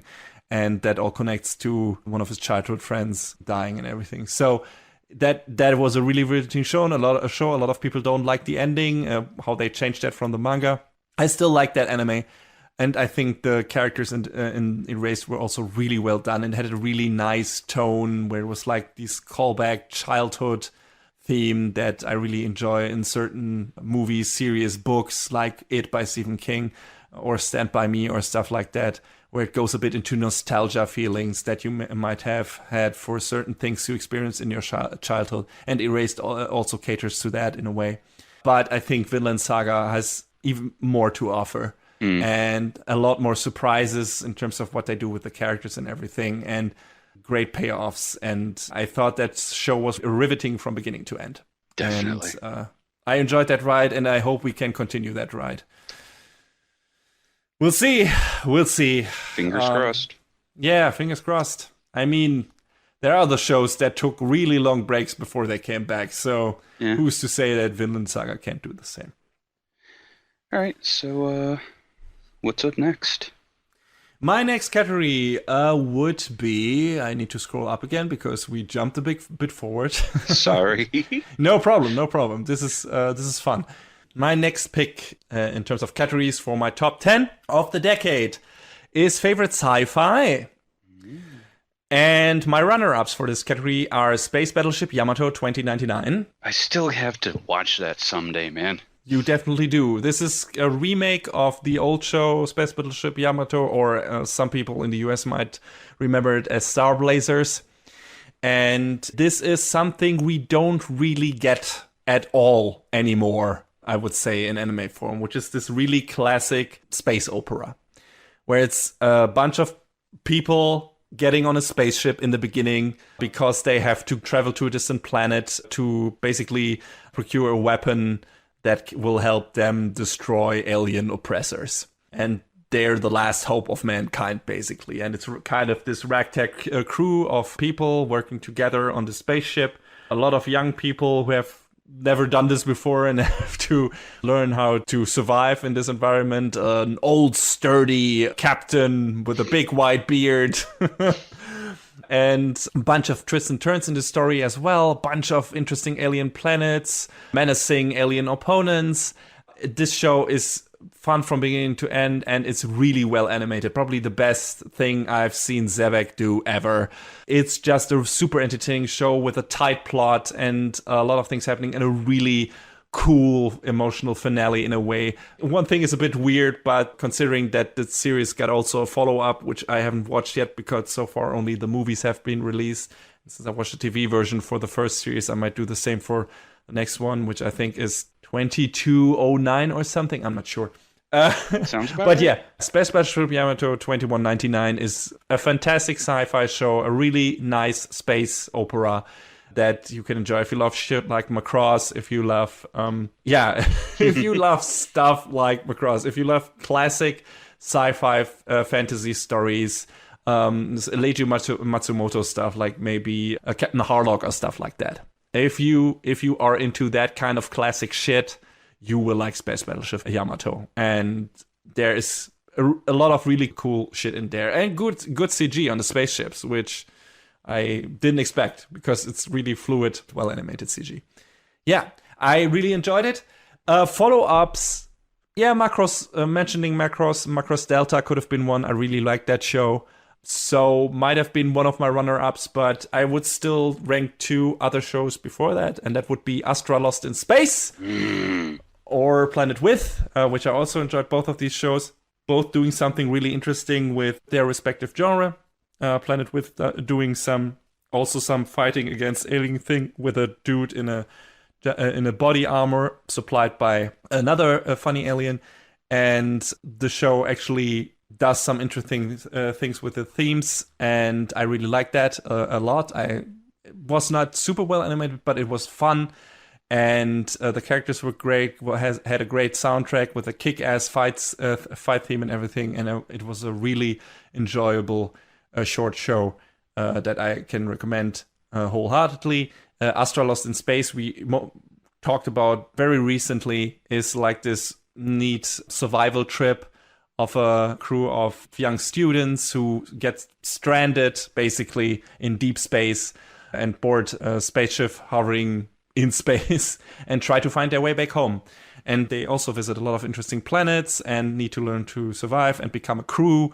And each of them have their own personal stories and problems and everything. And they become this makeshift family. And it's really nice. And there's some crazy plot twists on the way back to home. Some really cool shit happening. And I also was, even though the ending feels a bit rushed in a way, I was really satisfied with that show a lot. But my favorite sci-fi show of the past decade is Psycho-Pass, season 1. Ooh. Which is not that kind of sci-fi that the other shows are. So not, hey, spaceship going into space, but more kind of the grounded on Earth dystopian cyber city sci-fi. Yeah, I was going to say sci-fi takes on different forms, so... Yes, exactly. And Psycho-Pass is a very different one. It caters more to the Ghost in the Shell audience, but is not as... I don't know if it feels right to call it sterile, but that's always the feeling I got from Ghost in the Shell. Very sober, very analytical, very unemotional and everything. And Psycho-Pass isn't that. It's again, written by Gen Urobuchi. So several times he gets brought up again and again. He's one of my faves. That's how it is. But the comparisons to Ghost in the Shell are still valid, because this is about a police department, a special police department that is hunting down people who have identified as possible offenders in a way. There is this tool called the Psycho-Pass, which tells the police force of this future how likely it is of a person becoming a criminal, becoming insane, becoming nuts, whatever. And that kind of determines the rest of your life in this future, in this universe. So there are already a bunch of things you can tackle with that premise. And the first season really does so in really interesting ways. Like, there's some really interesting exploration of philosophical concepts in this show. This is the show where Urobuchi constantly lets you know that he has read a lot of books and wants you to read them too. There's one character who really constantly mentions the books he has read and philosophizes about them and everything. So if you're not into that, like a character doing that all the time, then maybe that show might put you off. But it didn't feel overbearing, because it felt like the character has something really interesting to say and did some really interesting thought experiments in that kind of framework, in that kind of universe that is set up in the beginning of the show. And yeah, that extends to pretty much all of the characters in this show. Each of them has a very interesting arc and a very interesting view on the whole, how justice works in this system, how individuality works in the system. And the show really has a really, let's say, forceful statement at the end where it basically turns the whole idea that is set up in the beginning of the show on its head, and it's like, this is not how it works, and basically you can't make this work, and all of this is basically bullshit. And I really liked that. I really liked where the show was going with its story beats. I really liked where the show was going with its with the concept it was trying to establish. It was also really thrilling. The different crime cases and serial killer cases they tackle are really exciting, and not for the faint of heart in a lot of cases. Like, there's some grueling shit happening in that show.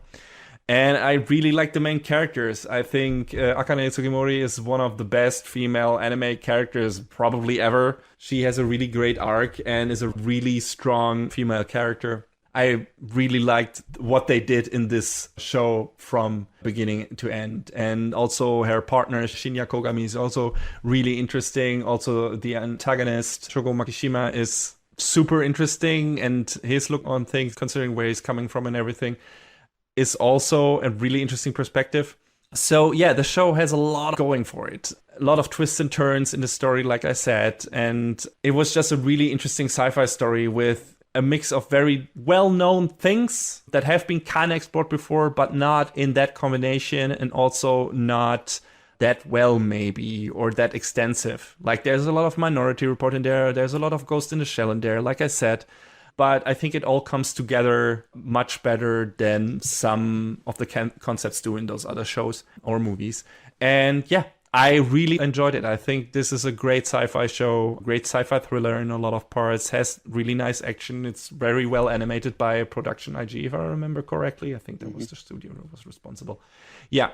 So if you can still get your hand on it, and if you are in the mood for a somewhat heady in certain parts, but not too overindulgent when it comes to that thing, and also not too exposition heavy, try to watch this show. There was a re-release of that gave more screen time to the villain and tried to make it like double-length episodes, which in my opinion didn't work as well in terms of pacing, and the extra scenes for the villain weren't necessary in my opinion. It just unnecessarily extended all the shit that we already knew about him basically, and just gives him a bit more time to talk. But it's not necessary, and I think it's not on the standard Blu-ray. That was just for the re-release of the TV version. So if you can get your hand on the original Blu-ray, that is the best version to get. And yeah, I really like Psycho-Pass season 1, and it's amazing that nobody ever tried to do anything else with that franchise. It never got a second season, which is totally weird. So yeah, it's weird, isn't it? Yeah, this one season the show got was really really I can't keep this up. Don't watch the second season, guys. It's horrendous. The second season of Psycho-Pass is one of the biggest disappointments in anime history, in media history I've ever seen. Yeah. You talk about a show shitting a bed by completely changing the production team and the writer and the director and everything, who don't fucking get it. Like, don't get it at all. Luckily, you don't need to watch any further than season 1 to enjoy this show. Yes, it ends on kind of an open note, but that actually benefits what it is trying to say and what it is doing with this story, in my opinion. It didn't really need a continuation. It doesn't really need, and the continuation it got was shitty, at least when it comes to the second season. I haven't watched the movie because the second season soured me on it. I know Urobuchi was involved again, but I also heard it feels more like a side story than an actual substantial continuation of the first season. So fuck it. I also didn't watch the new stuff. I am just, at this point, I'm like, hey, I got a perfect show out of the first season, a perfect little sci-fi show that I really enjoyed. And I'm willing to put the fucking blinders on and be like, hey, fuck it. There never was any more Psycho-Pass than season 1. I mean, season 3 was kind of alright, but then they didn't fucking finish the story. Okay, well, there's that then. I don't know if any of the characters come back there, and Some of them do.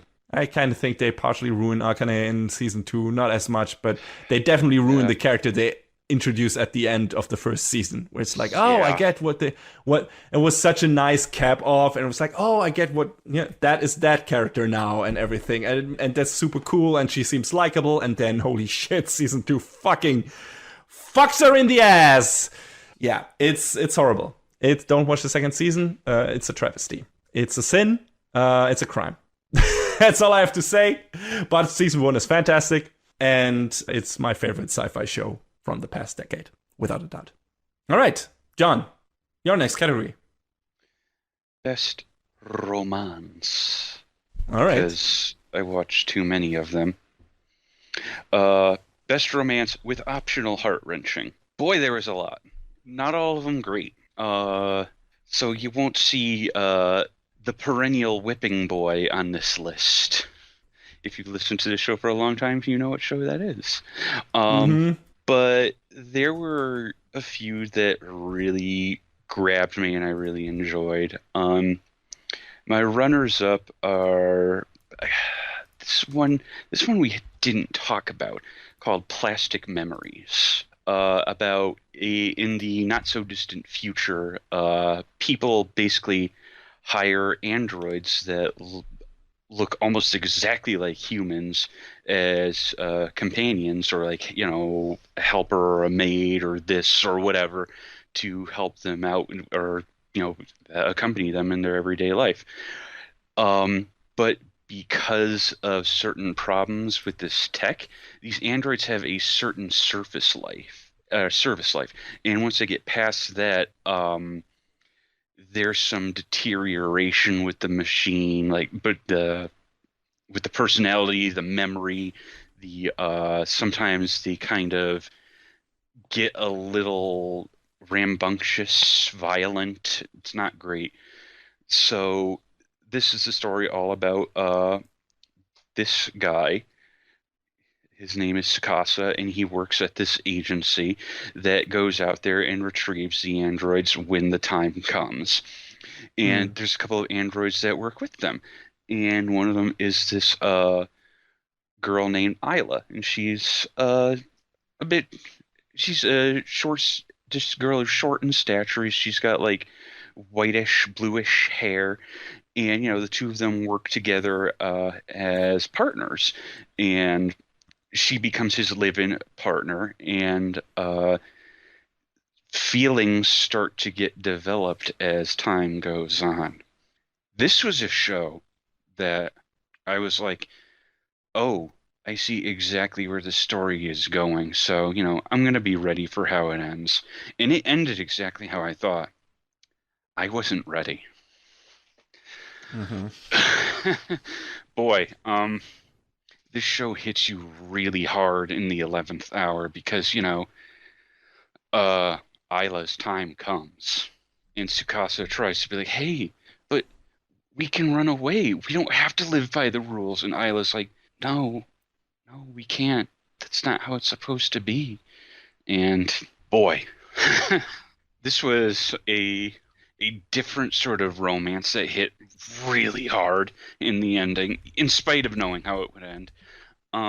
Very, very pretty, well produced show that they did this little thing in the intro sequence where if you play this one part of it all back to back, Isla's facial expression sort of gradually changes as time goes on, and it's super super meaningful and relevant to the plot as it plays out, and it's so good. Oh fuck!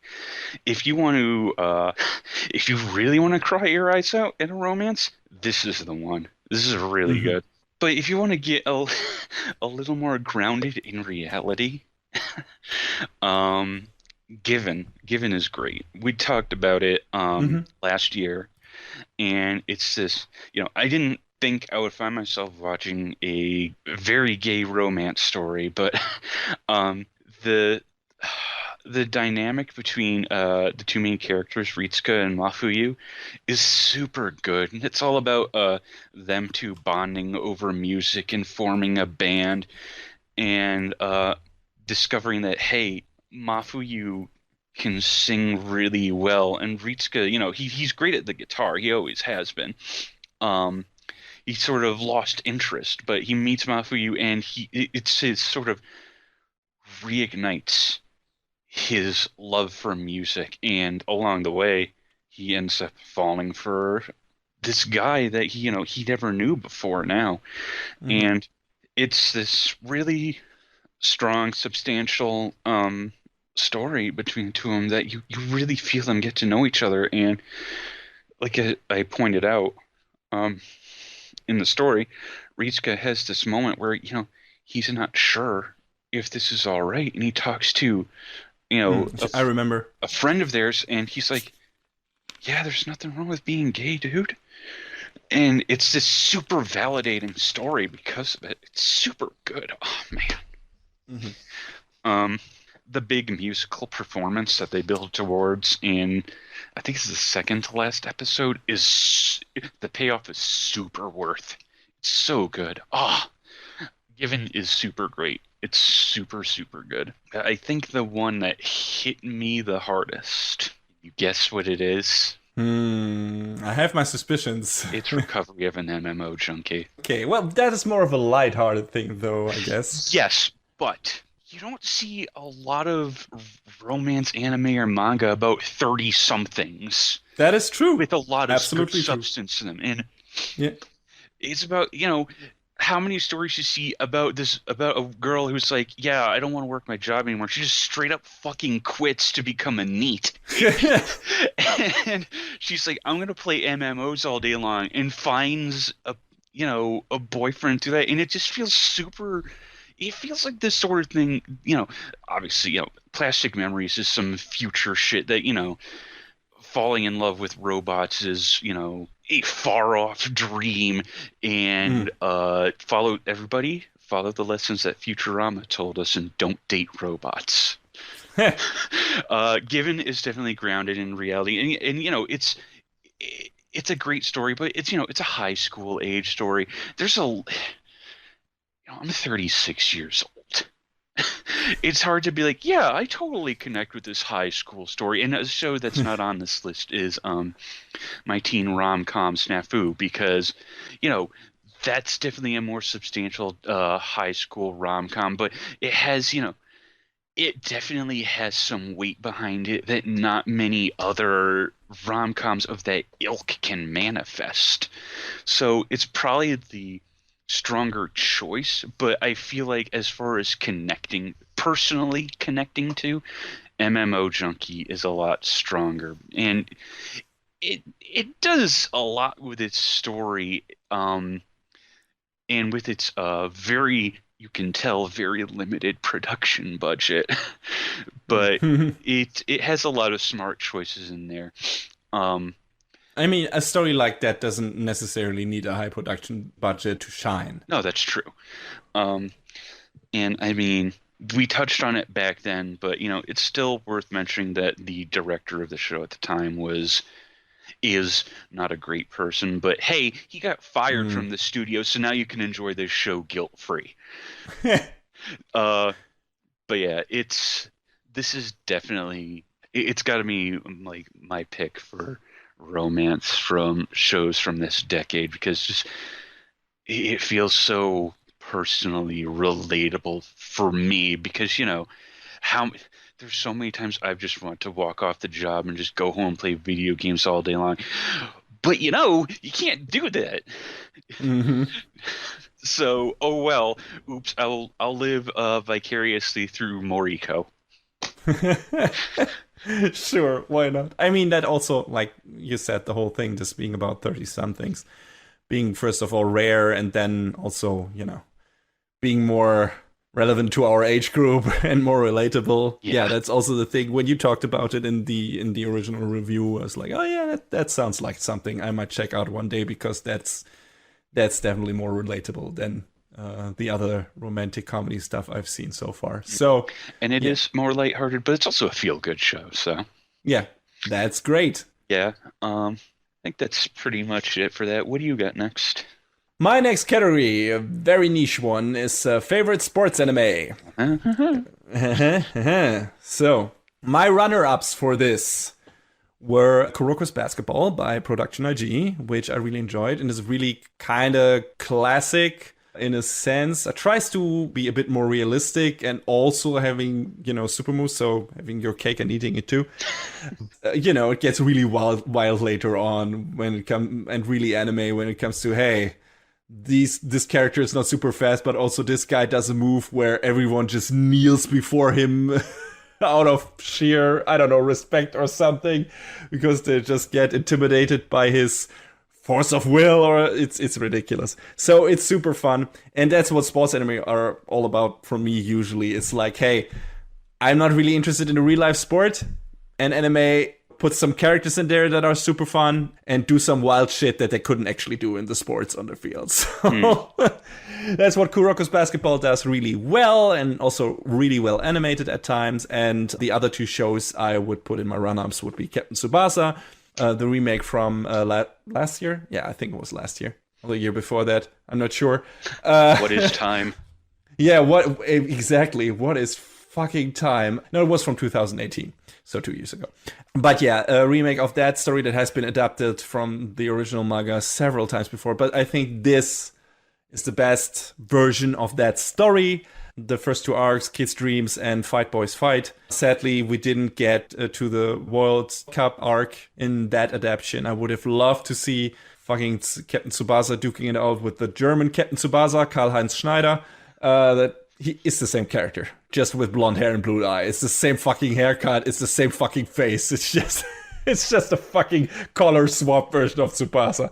But yeah, I would have liked to see that in that incarnation, because it's It were a lot of people from David Production who worked on JoJo's Bizarre Adventure, and it fucking shows in terms of how the action is choreographed and everything, and the colors and all that shit. So yeah, it's a really fun show, mostly really good looking show, and does a lot to infuse that particular story that, like I said, has been adapted many times before with a lot of new energy and a lot of new ideas. So yeah, it's really enjoyable. It's really cool. Skylab Hurricane forever.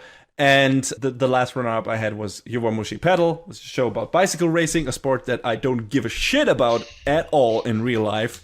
I give maybe a couple of shits about basketball and soccer, but not about fucking bicycle racing, even though I ride my bicycle on a regular basis. But still, this was just super enjoyable. Again, a lot of weird special moves. The main character, Onoda, is just so incredibly likable. Every time he gets really psyched up or tries to psych him up, he sings the OP of his favorite magical girl anime while riding his bike, and just gets fucking wild and sings Hime Hime Hime all the time, and it's a blast to watch. And there's so much wild shit to see, so many crazy opponents and special moves happening. It's super fun. Yowamushi Pedal, if bicycle racing is something you might be tangentially interested in, or you just want to have a good time with a lot of fun characters, that's also really valid.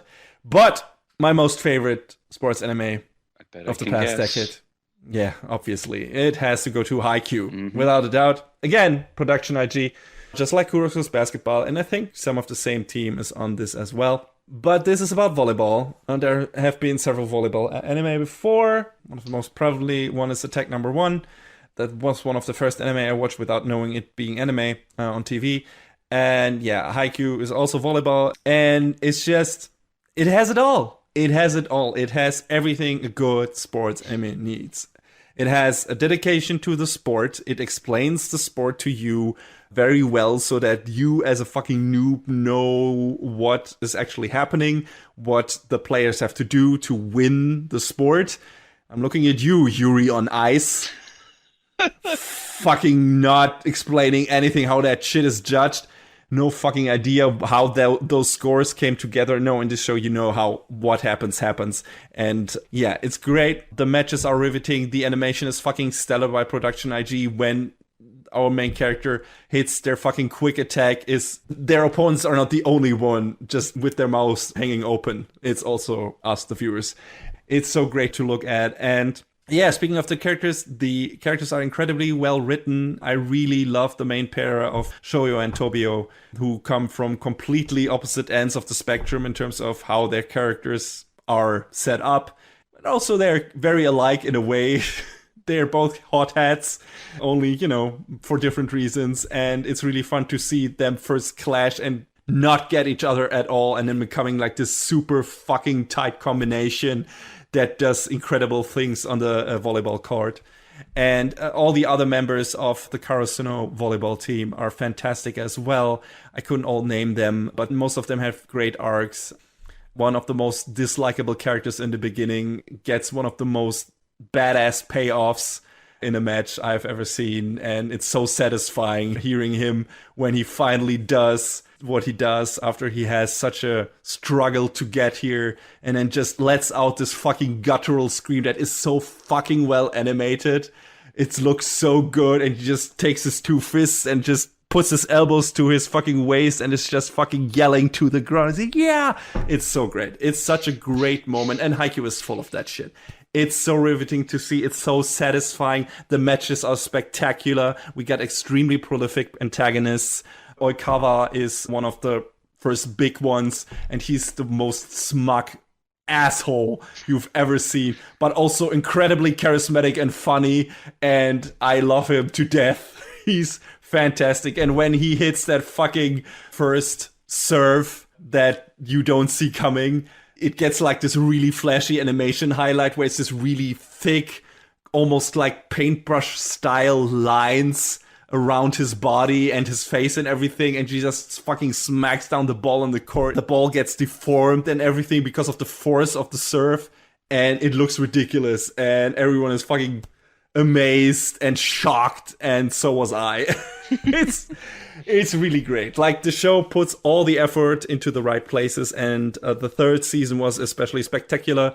Only 10 episodes, but all of them are one match against the regional champions up to that point. And yeah, we got a fourth season. A bit of the creative team changed, but it still looks good. And I'm looking forward to more, which is coming, probably hitting in a couple of days, because it's a fall show.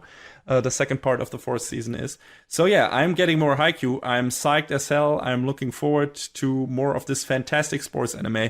If you are remotely interested in sports, or a good shonen-styled underdogs rising to greatness story, this is the one for you. It's really enjoyable. It's kind of a lot of episodes at this point. I think 2 24, 26 seasons, and then one 10-episode season, and now the fourth season has started, so that's another 10 episodes or something for the first part.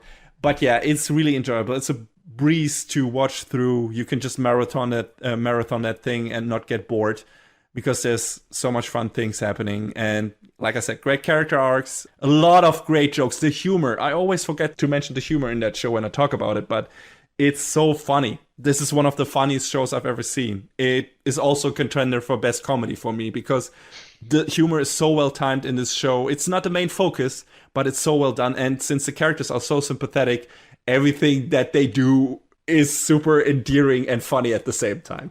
So Tanaka is one of my favorite characters, comedic characters ever in any anime. I laugh so much at the shit that he does in this show. So yeah, it's really great. It's a fantastic sports anime, and a fantastic anime, period. I can't wait for more, and I recommend it wholeheartedly. All right. John, what is your next category? We're getting oddball.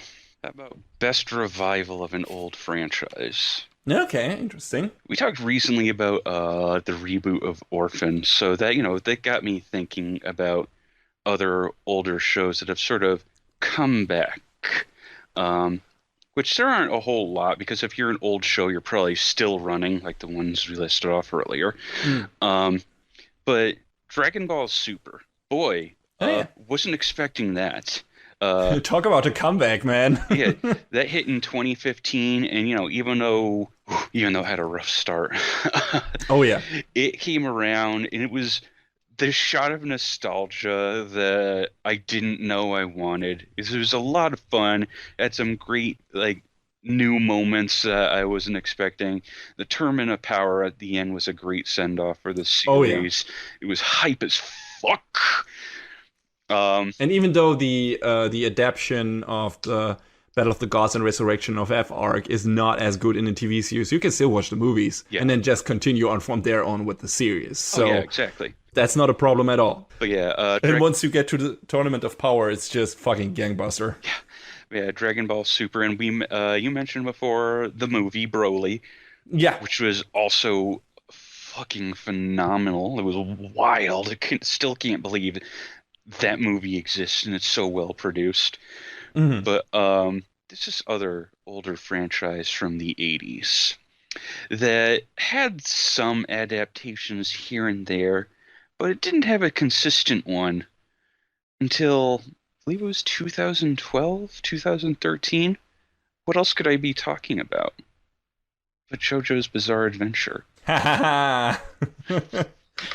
That's in my category. Favorite long-running franchise that hasn't shit the bed so far, anyway. There we go. Exactly. I knew so little. I was sort of had a cursory familiarity. Like I knew the name. What I knew it from was the old Capcom arcade game. And I had no fucking idea what the hell JoJo's was. I just knew it existed. And I remember playing that game and not really getting into it. But now looking back on it, it's like, oh, yeah, no. There's some appreciation there. And now you can't fucking buy it anymore because thanks, Capcom. But JoJo's, it's your fault. I'm not sorry. You're like, you should watch JoJo's, and I was like, they kept putting it off. And then all of part 1 and 2 finished airing, and I sat down and I just sort of binged it over the course of maybe a week and a half, and I was like, yo.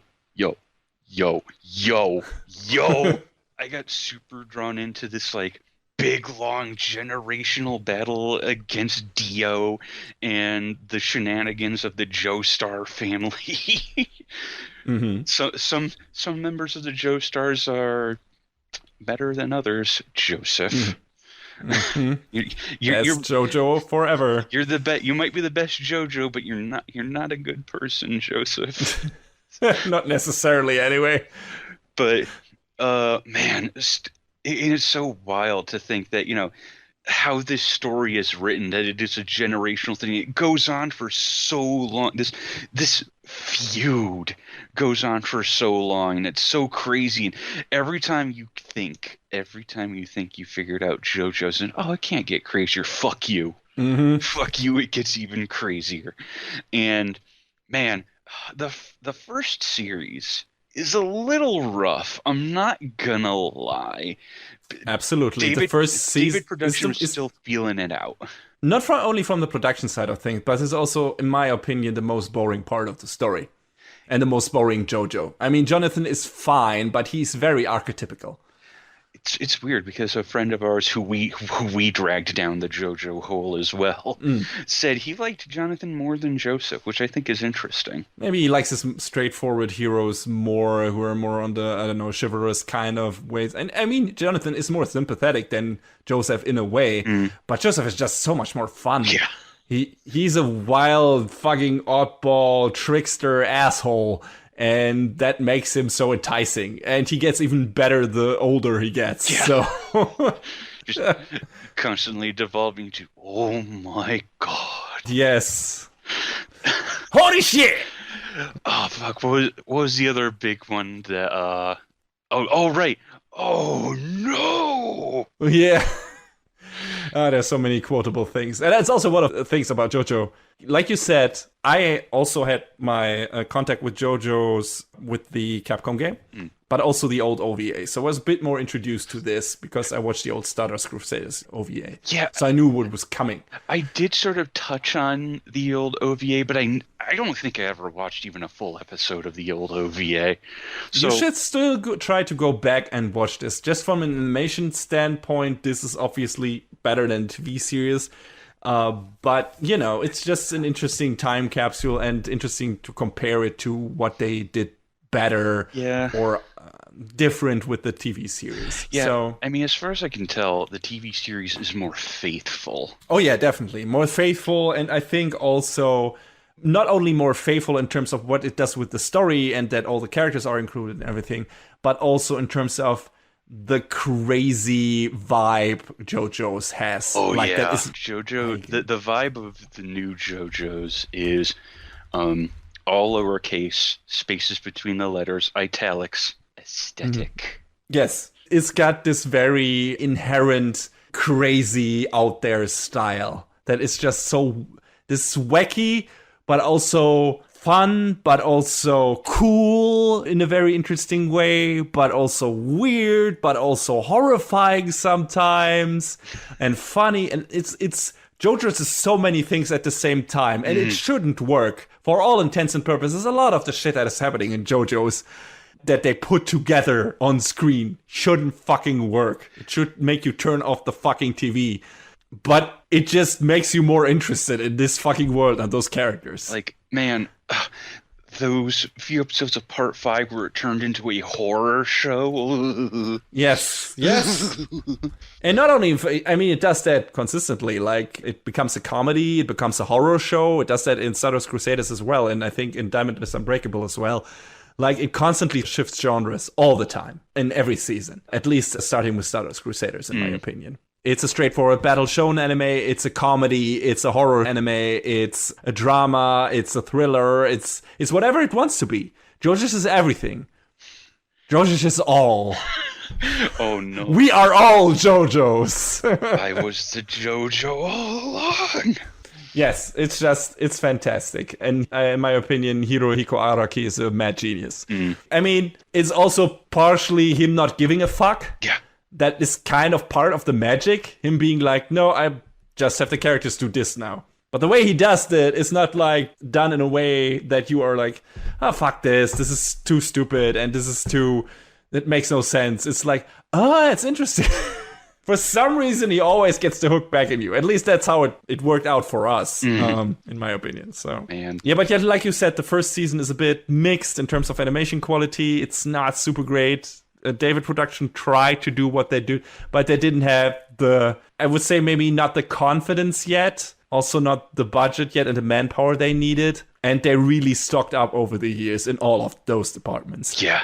So yeah, that's also one of the nice things, because JoJo's is such a consecutive long-running series that gets crazier and crazier, but also more well animated. You can really nicely see the progressions from the first season. The second season already looks a lot better. Then the third season starts to look spectacular. Fourth season shifts style in terms of coloring, in terms of character design. The fifth season even more, and then becomes a completely different kind of style of story. I mean, Diamond is Unbreakable already does that too. It gets more slice of lifey and more into the comedy and wacky side of things, and more the story of the week thing that all happened in this town. And then 5 is this mafia road trip revenge story and everything. So yeah, it's cool. JoJo's, like I said, JoJo's can be everything it wants to be. And I love that about it. And I love all of the characters, and I love all of the crazy villains that we're seeing. Like, can you name another anime that has that many interesting, crazy villains with unbelievable bullshit powers? No, definitely no. Hey, it's one of the high points in my opinion. Hey, but how does King Crimson work? How does King Crimson work? How does King Crimson work? Doesn't really matter. But that's another thing. Like, talk about a show that is an absolute game changer. Some people were tangentially familiar with JoJo's, some more than others, but a lot of people just didn't know about it at all. And when that show went to streaming, everything changed. Yeah. Suddenly, everyone was spouting JoJo's memes left and right. JoJo's has penetrated the anime scene so much that it's everywhere. And not even only anime. Like, it's one of those things where everyone has probably seen some kind of meme for JoJo's without even knowing it, but using it again in a different context for some reason. Because that show is so fucking memeable. There's so really much shit in there is. that you can use for certain occasions, and it just works. And now you see that shit everywhere. And a couple of years ago, nobody fucking knew what JoJo's was. And just because it got crazier and crazier and upped its own game more and more, it became so ubiquitous and has stayed that way. And everyone is anticipating the new season now. Everyone wants to know what's going on with the JoJo's, and most of us, the two of us. I want to see Stone Ocean. Yeah, part 6 I want to see the first female JoJo's. Yeah, I can't wait. I'm looking forward to whenever David Production is announcing it. I hope that will happen on the anniversary event next year. I assume it will, probably. That would be great timing. All JoJo's so far on stage for the first time, and maybe then they will bring out Jolene Joestar's voice actress, and then announce the 6th part. That would be cool. I'm looking forward to it. John, I think we have talked about it to an extent. I think my favorite part is still Stardust Crusaders, and yours, what is it, 4 or 5 at this point? Is it Diamond or is it Golden Wind? I'm still really big on Diamond Does Not Crash. Yeah, no, just fucking something about Josuke and Okuyasu in their antics, but also the overarching story and how it all comes together with some of little bits of what came before is just really good. It's really strong, man. And Kira is a good villain. Yes. So, yeah, good stuff. Just JoJo's, man. It's a fantastic show and a fantastic franchise, and I'm really glad that every fucking outing of this has at least been great, if not fantastic. So, goddamn, that's a track record. That is not easy to beat. That is not easy to beat. My runner-up for this category, like I said, for me, JoJo's was in the favorite long-running franchise that hasn't shit the bed yet category. My runner-up for this category is probably a show that will turn up on your list later, so I won't name it here. I have my suspicions. Because I would be really surprised if it's not on your list. I would be shocked. I wonder. To be honest. Yeah. I wonder. All right. So I'm going to continue with my actual next category. And that is favorite fantasy. Oh. Yes. So the runner-ups for this are Noragami, Oh. which was a nice little fantasy show. Got 2 seasons. Also a contender for the category of a show that needed more seasons. About a god that is trying to gain more worshippers. He's basically a very poor god. Lives on the street like a bum, pretty much. And runs into this girl and tries to basically make her follow or whatever. And, you know, a lot of other colorful characters and gods are involved and everything. And fantastic battles. It's a Bones show, so it looks really great. And it was also really funny. Yeah, I really love Noragami. I think it's a cool show. Had a lot of potential, lived up to that in a lot of ways. Got really dark in certain parts, which I didn't expect. But also, yeah, still really enjoyable. I would have liked to see more seasons. Didn't get that. So the story is kind of unfinished. So it's still one of my runner-ups. And the other runner-up would be Ushi and Tora, the remake from, I think it was 2015, if I'm not mistaken. Yes, 2015, which is like this perfect throwback thing in terms of what it does and how the characters work and everything. And has this great pairing in, you know, Ushio, who is like this kind of straightforward shonen protagonist, and Tora, who's this kind of fuck-up mythical monster guy who pulls some shitty prank all the time. And this dynamic with Ushio is really great and really funny, and the way they fight. And yeah, it has a really fantastic antagonist that, when it is revealed in its final form, is just one of those epic screen-tearing moments. And man, that's one of those moments that I will always remember in terms of how it came together, how it feels like, okay, right now the stage is being set for the final confrontation, and this is the most epic shit I've ever seen in my fucking life. And Ushio and Tora did that really well. And yeah, I love that show. It just was one of those, hey, I kind of have seen this before in a way, because shonen fantasy, but it's done so well and it's so fun. And the characters are great, and there's some nice twists and turns and everything. And yeah, I like everything about this. So yeah, I can wholeheartedly recommend that show as well. But my favorite fantasy show, anime show in the last decade is Made in Abyss, which feels kind of weird because so far it's gotten only 1 season and 1 movie. And I haven't seen a movie yet because it just recently released on Blu-ray. I'll probably be able to see it tomorrow. So update on that. But all I have heard from that movie, it continues where the series left off perfectly. Only more soul murdering. I mean, the movie is aptly titled Dawn of the Deep Soul. So yeah. And by soul murdering, I mean this show is a fucking nightmare. It will take your heart and crush it in its unyielding claws. It introduces a pair of incredibly likable, incredibly lovable main characters, 2 kids, the cyborg boy Reg and the little explorer girl Rico, and they take it upon themselves to climb down in the proverbial abyss in search for Rico's mother. And the way that abyss works, it's a fucking hellscape. It has it's basically a giant ass cave and has several layers, and each layer is basically like this new hellish environment with its own ecosystem and a bunch of creatures that are deadly and that will kill you instantly if you don't watch yourself. And also the environment itself is deadly. You basically can't climb up again if you go too deep into the abyss, or can't climb up again easily because the strain on your soul or on your body is so heavy that you will instantly die if you do that. And the whole atmosphere in that show is just so fucking dark and dense and thrilling. And this was the show where I was on the edge of my seat for the most time, constantly. That for maybe another show that I could have brought up in here or in another in favorite drama maybe, but I didn't because that also got 1 season and that got already a 2nd season announced. So I probably will talk about that show in our next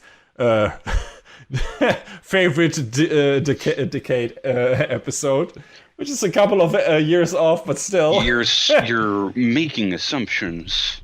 Yes, but still, hey, I'm being optimistic. Anyway, but Made in Abyss was an incredibly riveting show. And it's got this nice JRPG feel to it because this fantasy world is so well crafted, and I like me a really well crafted fantasy world with a bunch of interesting rule sets with a bunch of interesting fantasy creatures and the people inhabiting it having to adhere to a certain lifestyle that is very uncommon to ours because the world demands it of them. And this is cool fantasy. The world feels so alien and so out there and so fantastical that this is the perfect choice for this category. And yeah, it, like I said, it has this nice JRPG feel to it in terms of its mechanics, in terms of its rule set, in terms of how the world is built. And it makes sense because the writer of the manga has a background in video games. He worked on JRPGs before, if I'm not mistaken, at least in the art department. And I still want to bet the story he did in the manga started as a video game story, as a JRPG story. Because there's a lot of shit in how this world works, this fantasy world works, that feels gamey to be, but not in a way that it feels like, oh, this feels artificial, that this feels like convoluted, contrived bullshit. It feels all very natural. But yeah, besides the great world building in the show and besides the world itself and everything, and fantastic animation by Kinema Citrus, by the way, and a fantastic artwork. The best thing about this are the characters and the story and what they have to go through this harrowing environment. And you really feel for these kids. You're really worried for them. And don't get me wrong, like I said before, the show will definitely make you feel very uncomfortable in certain parts and make you feel angry and sad and maybe even depressed in certain parts. But it also gives you hope. It also gives you, I don't want to call them happy, fuzzy feelings, but it gives you good emotional payoff for things that are built up from the very beginning and some very satisfying things happening. But yeah, this will fucking tear at your heartstrings without mercy and not in a cheap way. And I really cherish it for that, even though I felt really bad in certain parts of the story. I watched it twice and I don't feel bad for watching it because it felt really fulfilling and like I watched a really good, substantial story, character story, fantasy story. And I'm really looking forward to the movie. I'm really looking forward to the continuation of the story in general. However it may continue, if it continues in movie form, if it continues in series form, whatever they do with it, I'm looking forward to it because I think Made in Abyss is one of the best anime I've seen in recent years and definitely my favorite fantasy anime from the past decade. So yeah, go and watch that show if you can stomach it. Need to set that warning beforehand because otherwise people are like, what did you make me watch? But it doesn't get to the level, at least for now it hasn't, to Devilman Crybaby levels of being depressing. Oh boy. So don't worry, people. If you got through that, you will get through Made in Abyss. It's more hopeful than that. But still, it's not comfort food. Not at all. All right, John, what is your next category? How about best music or musical? We'll roll them together. We talked about Carol and Tuesday not too long ago, and it's definitely a strong runner-up. I don't honestly, maybe I don't know. I don't know about this show because it was really good, but it also didn't really have. I forget how exactly we described it.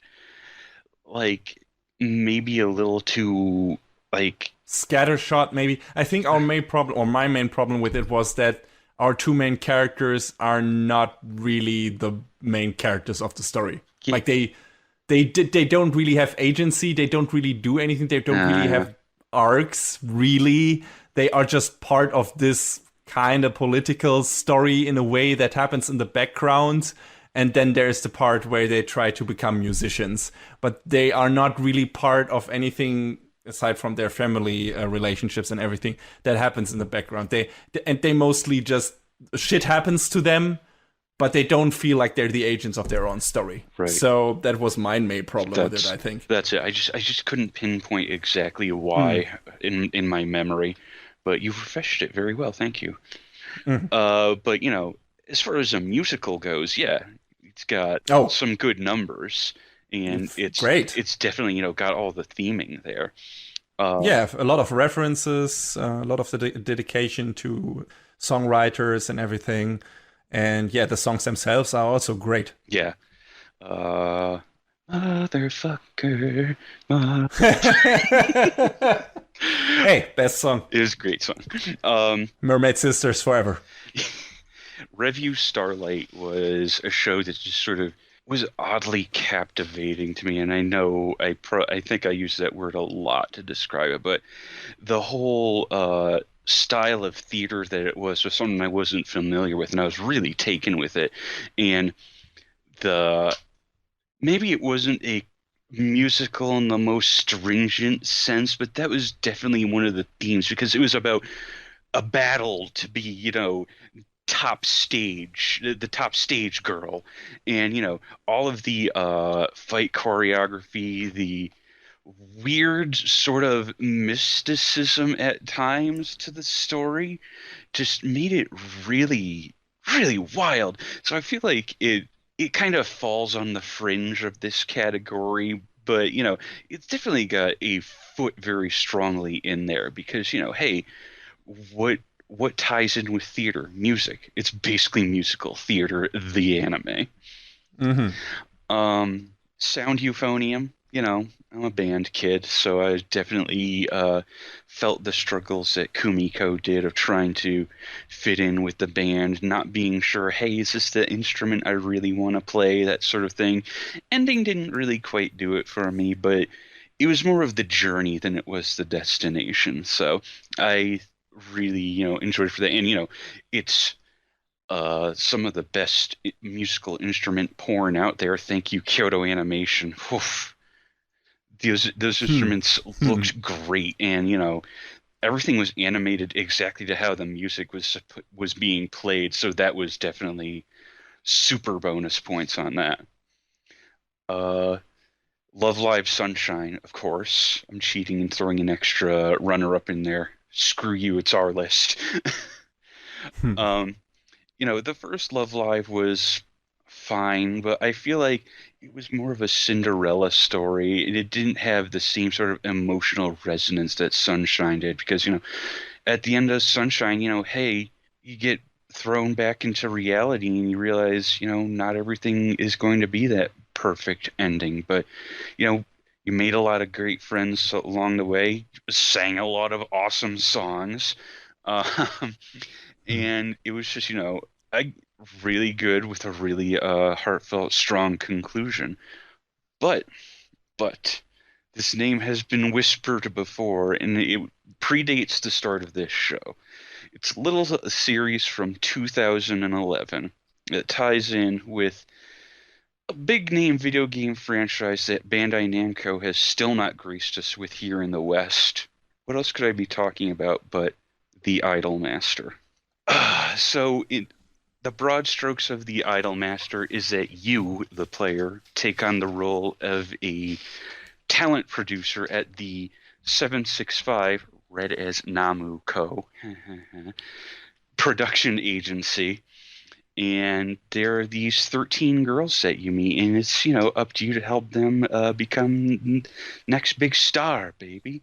And it's all about this intertwining, intersecting story between all of these girls and how they get along and what their backstories is and who they are and how they view them, how they want to be viewed on the stage. And it's just this big character set piece of all of these girls that comes together, and this show's got a fucking million songs that are all Hmm. super bangers. Like, so it has two different intro themes because it ran two cores. Okay, right? Um, it had a different ending theme every single episode. That's 26 ending themes and 26 unique ending sequences to go along with them. That's pretty crazy. This show had, and I counted, 47, 47 insert songs. Jesus Christ. You want your you want your anime music fix? Boom. So it's hard to me to. This is my pick for this category because it's one of my super big favorite shows. It's a tough recommend though, because if you're a fan of the Idolmaster, of course you're going to be watching it. Of course you are. If you're not a fan of the Idolmaster, it's a tough sell because it's it was up to this point a pretty well established franchise, and it is still ongoing, but this show's production, oh my God, A1 called in so many favors from so many people. The production, like the credits list for this show is a fucking mile long because this was by fans for fans. It looks so consistently amazing from beginning to end. It's so, I don't know how I can qualify it other than the director Atsushi Nishigori. He went in so hard with this show, and that name might be somewhat familiar because he's also worked at Trigger on shows like Gurren Lagann and Kill la Kill. Ah, So okay. there is some of the Trigger DNA to this show, and it fucking bleeds through so hard. Like I know, I think Gurren Lagann was before this show. Yes, it was. So you see a little bit of that come through, and you see a lot of it come through in the shows afterward as well. It's just like this really feel-good show, but it also has some really hard-hitting emotional stuff. Like there's one of the girls, like there's this narrative with some of the girls that goes throughout, and then of course each girl has their own episode or set of episodes, and the ones for this one character Chihaya, Chihaya she's had a tough life getting to where she is, and it comes through super well in her episodes, and that alone is worth watching. But this show is one of my big favorites of all time. So if you're gonna watch a big musical showpiece, I honestly feel like this is like the one.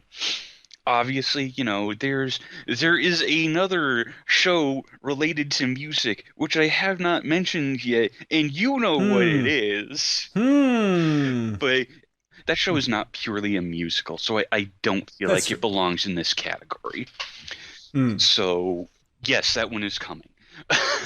But The Idolmaster is super good. It's amazingly well produced. It's got an incredible soundtrack with so many good songs and a great cast of characters and voice actresses that's just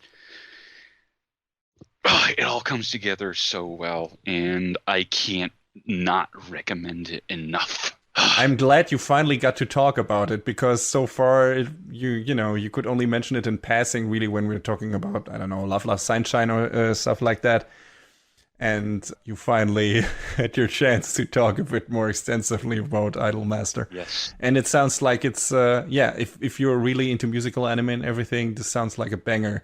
And especially like if you like the music of that show, you got a lot of tracks to listen to while I don't know doing a workout or something or being on the go. And yeah, that sounds great. There's a follow-up based on one of the mobile games, Cinderella Girls. It's all right. It has sort of the same production value to it. I don't feel like it's as strong as the original show though. There is God, this franchise gets adapted into the ground because there's also another adaptation of Side M, which is the boys' side, if you want cute boys to look at as well. So you can do Okay. both. And then there's an adaptation of the other mobile game, Million Live, coming, I think, either this year or next year. So I'm interested to see if they can do that justice as well. But the 2011 Idolmaster series is peak idol anime for me. Sounds like a big recommend. Super good, and I love it to death. So, Very nice. so what's your next? My next category is favorite classic shonen or shonen battle action or battle anime or whatever we want to call it. Your One Pieces, your Naruto's, your what's hot now, Black Clovers, whatever you're gonna call it. But yeah, those are not in my runner-ups or my pick. My runner-ups are the 2011 version of Hunter x Hunter. There it is. Yes, of course. I wasn't able to review the show. I couldn't really talk about it that extensively. I will take my chance now. I love this version. I watched the old version, which went up to the Greed Island arc, which is way into the series. But still, there was the biggest one a lot of people were looking forward to was still to come, which wasn't finished at that point. And they adapted that for this version. And it's a doozy. But they had a lot of stuff to go through before that. And that's where some of my misgivings come in, where it's like, yeah, they rushed the fuck off some out of the earlier stuff. That backfires in certain ways later. For example, in the very first episode in the old version and in the manga, there's a character introduced. They don't introduce him in this remake, and then he becomes very important later in the story. So it's like, our main character Gon is like, hey, you're the guy who taught me this and that. And everyone who only watched the 2011 version is like, huh, who's that? Who's Kite? I've never seen or heard of that person before.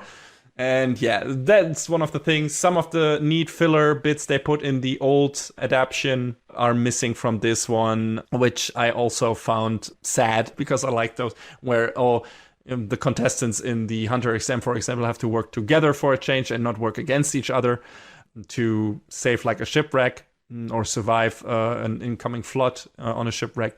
That's also not in there. So there's some things that I think this version does not as good. But everything else is really spectacular. It's Madhouse who did this at their best. So the fights are fucking spectacular. The fight between Gon and Hisoka is as stellar as you would want it to be if you've seen the old version. Much better. It's just, you sit there just holding your breath all the time. The background sound, the strings get more intense, and the action is happening, and you're waiting for the fucking final moment where the soundtrack breaks out and the action stops and it doesn't let up. And there's so many scenes like that in the show. The main characters are fantastic. Gon and Killua are a super sympathetic pairing.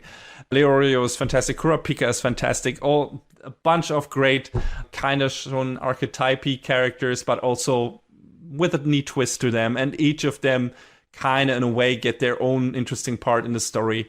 And yeah, the final big arc of the story is really something to see. It's the darkest that show ever gets, and I couldn't believe how dark it fucking got. But also has a really, really interesting villain, and what they do with him is really cool, and how that wraps up and everything. I think the only misgiving I had about that part was that it got really exposition-y, like even during the fights. It's kind of running joke that Togashi actually wants a novel instead of writing a manga, because there's so much fucking text in some of his panels. Mm-hmm. And the way they went about in this adaptation was not very elegant, as in they had the narrator fucking read those lines, basically those text blocks during the fights. I don't understand that. It's so fucking unnecessary. It's like, and then Gon realized this, and then he did this and that, and then that character did that, and I'm like, I'm fucking seeing that! You don't have to fucking tell me about this! Jesus Christ, this is the worst example of show and tell at the same time. And yeah, I do not understand this. But aside from these nitpicks, this is a fantastic adaptation of the source material, and it looks much better than the source material, to be fair. Like, Togashi took a really long time to actually become good at drawing this shit. It's a super fun show. It's kind of on the long side, of course, but like I said, the characters are fantastic. The story is really riveting. It takes some neat twists and turns that I wouldn't have expected from this kind of shonen series, but all the shonen archetypes in there. There's a tournament in there. There's a training arc in there, an exam arc in there. It's all you would expect from a classic shonen battle anime is in there. And it's all done really well, and I really enjoyed it. And like I said, the animation is spectacular, music is great, and the characters are great. So yeah, good stuff. My other runner-up is Food Wars. Mm-hmm. And now you people out there might be saying, wait a minute, that's not a classic shonen battle anime. These people are not actually fighting.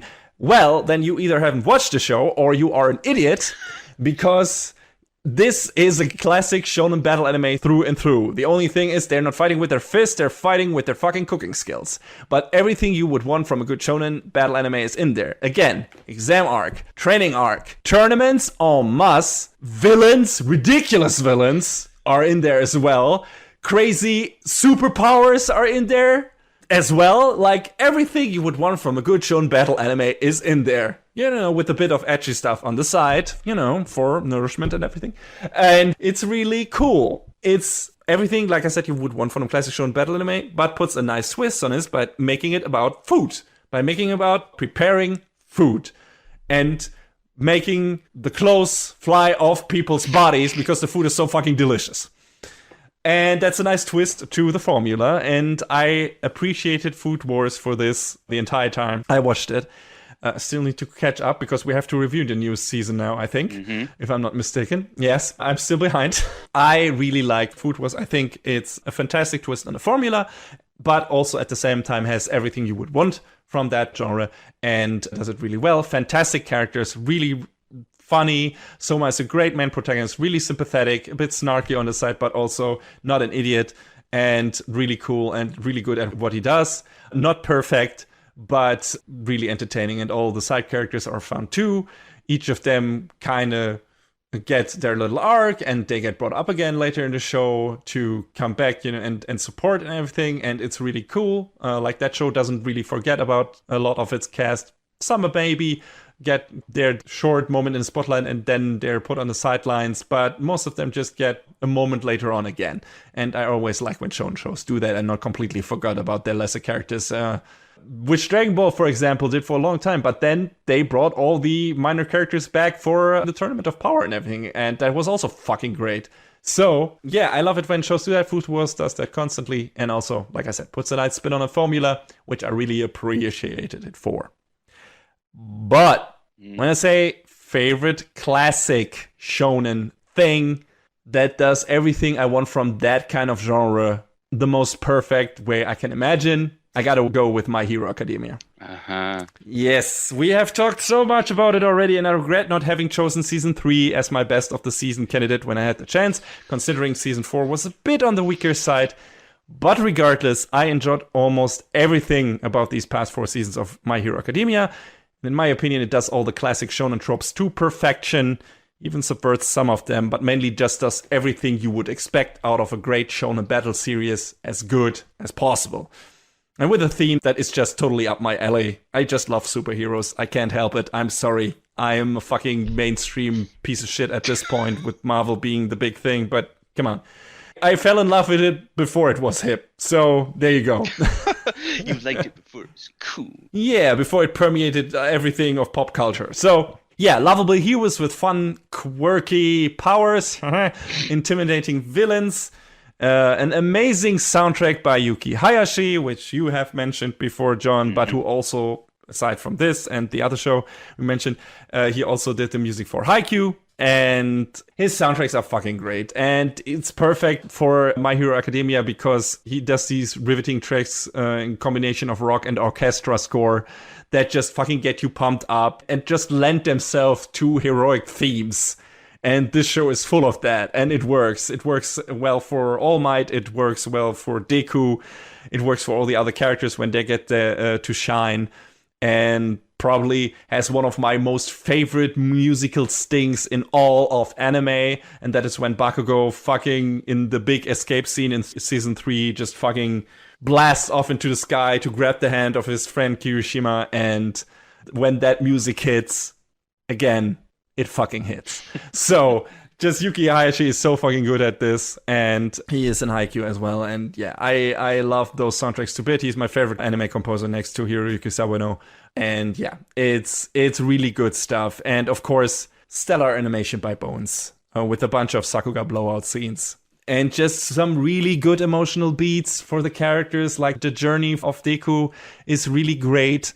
Here's some really incredibly cool battle scenes. A highlight for me is probably his fight against Muscular in season 3. I think this is still one of the most epic comebacks and epic story arc moments, payoff moments I've ever seen, with the setup with Kota and everything, and then Deku being suppressed by Muscular and, almost seeing like everything is lost. We, kind of know he will get out of this in a way, but you don't know how. And the way he does it, and the way that is portrayed, the way that is staged, the animation on that, the music, everything comes together in this perfect amalgamation of awesomeness. And it's just, I've watched that fucking scene 20 times or something, just like the Bakugo escape scene, and I don't remember that doing for another show. So yeah, I love shonen action. shonen battle anime, and I think My Hero Academia is just doing kind of the best version of all these tropes, of all these kind of archetypical characters we have seen before, and of these kind of storylines with interesting antagonists that have a lot of potential, great villain groups and great hero groups, and great character dynamics between our main characters, between Deku and All Might, between Deku and Bakugo, and how they develop all of that. It's really cool. And like I said, how they develop the villains is also great. And yeah, I just love the show. I know season 4 didn't live up to a lot of expectations in certain parts, but I also enjoyed that for the most part. And I hope maybe season 5 will pick up the pace a bit more. We'll see where it will go. But for now, considering everything that came until now, season 1, 2, 3, definitely. Season 4, at least to a certain extent, this is my favorite shonen thing I've seen this decade. John, how I know you were a bit more lukewarm on season 4 than I was. How did you feel overall in general when it comes to My Hero Academia? I mean, the show is hype as hell, and it's got such a the class of 1A is such a good cast, and that's what bummed me out about season 4 was there was less time with them and more with these other characters who were here for half a season and then gone. Yes. But yeah, so My Hero kind of fell into a different category on my list. I had a hard time coming up with a name, so I called it Best Coming of Age Story with Superpowers. Oh, okay. Nice. And I feel like, My Hero Academia definitely is a coming of age story because everyone, we get to see these characters growing up, growing together, getting to know each other, and just, it's a great just sort of piece of, making friends and, seeing what they do best and, helping them bring out the best in them. So each growing, each evolving, each learning what is important to them, how they can make, like you said, the best of themselves, and how they can let go of their misgivings, of their hold-ups, the monkeys on their shoulder and everything. And how that relates to other people in their lives and everything. So yeah, I think a lot of that shit is very well written. It's not complicated. It's not super deep. It's just still meaningful. It's meaningful. It's a well done, pretty meaningful coming of age story, like you said. And also, like you said, the cast is just great. It has so many cool, sympathetic, colorful characters, all with interesting powers and all with interesting little stories to tell. And I hope we'll see more of that main cast and learn more about those characters and their background stories. There's so much stuff to do with those instead of just hang around and help out occasionally with the journey of our couple of main characters. So do some more with the great characters you created, Horikoshi, instead of adding new ones. Definitely. But yeah, I feel like that was kind of a runner-up to Mob Psycho 100. Oh shit, yeah, that is also in my last category, which would be favorite animation. Mob Psycho 100 is nuts in the best ways possible. It's Bones going balls to the wall on the animation. It's this great story about just this kid not knowing what he wants to be, meeting a real piece of shit along the way who turns out to be an all right guy with a heart of gold. And just everything about Shigeo's progression, his friendship with Reagan, and the way he learns to use his powers as time goes on. Everything about Mob Psycho 100 hits really strongly, and it's about Mob coming into his own. So I think at the crux of it, it is definitely a coming of age story.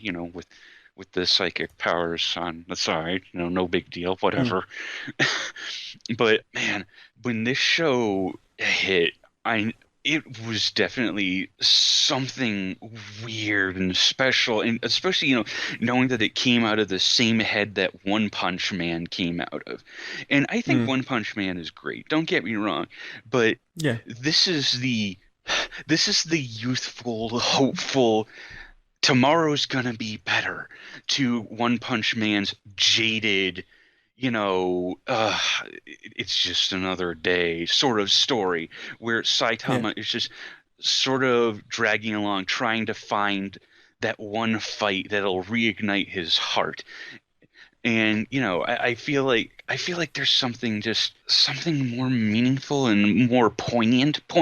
That's a good word to Mob Psycho than there is to One Punch Man. I don't know. What do you Yeah. think? Mob Psycho 100 is my winner for favorite animation, like I said.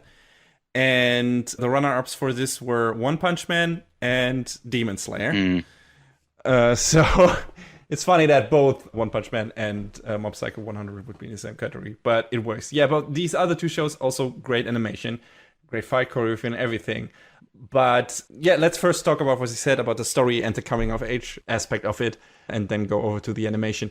Yeah, I think what you also said about One Punch Man, this being the more jaded thing, the more, let's say, grown up, depressed attitude towards life, right? That should resonate more with, again, like Recovery of an MMO Junkie in terms of age group. That should more relate, It resonate should. with us. But also, like you said, Mob Psycho 100 resonated more with me because of its hopeful attitude and because of its incredibly well likable character. Don't get me wrong, Saitama is also incredibly likable, and I love Genos. But it's kind of like One Punch Man feels more like it's trying to say something more about certain aspects of society and about how certain people are treated and everything, and is trying to make a more scathing satire out of it, while Mob Psycho feels like it has more of a heart to it. Like the relationship between Shigeru or Mob and Reagan is like, once they get to that point that they have been building towards from the first season on, and you get to that payoff moment, you feel really good. You feel really validated. You feel like there was a really nice, well built up, well thought out emotional core to this show, which I didn't expect it to have. I expected this to be the more episodic and weird, more ESP version of One Punch Man. More psychic powers instead of physical superpowers. And that's why I was a bit more skeptical of Mob Psycho 100 when watching it first. I was like, okay, is this going to be as good as One Punch Man? And the first couple of episodes, I was like, I don't know if I like this as much as One Punch Man. But then, once the emotional beats hits, I got where they were going with this. And it is all more focused on Mob, like you said, coming into its own.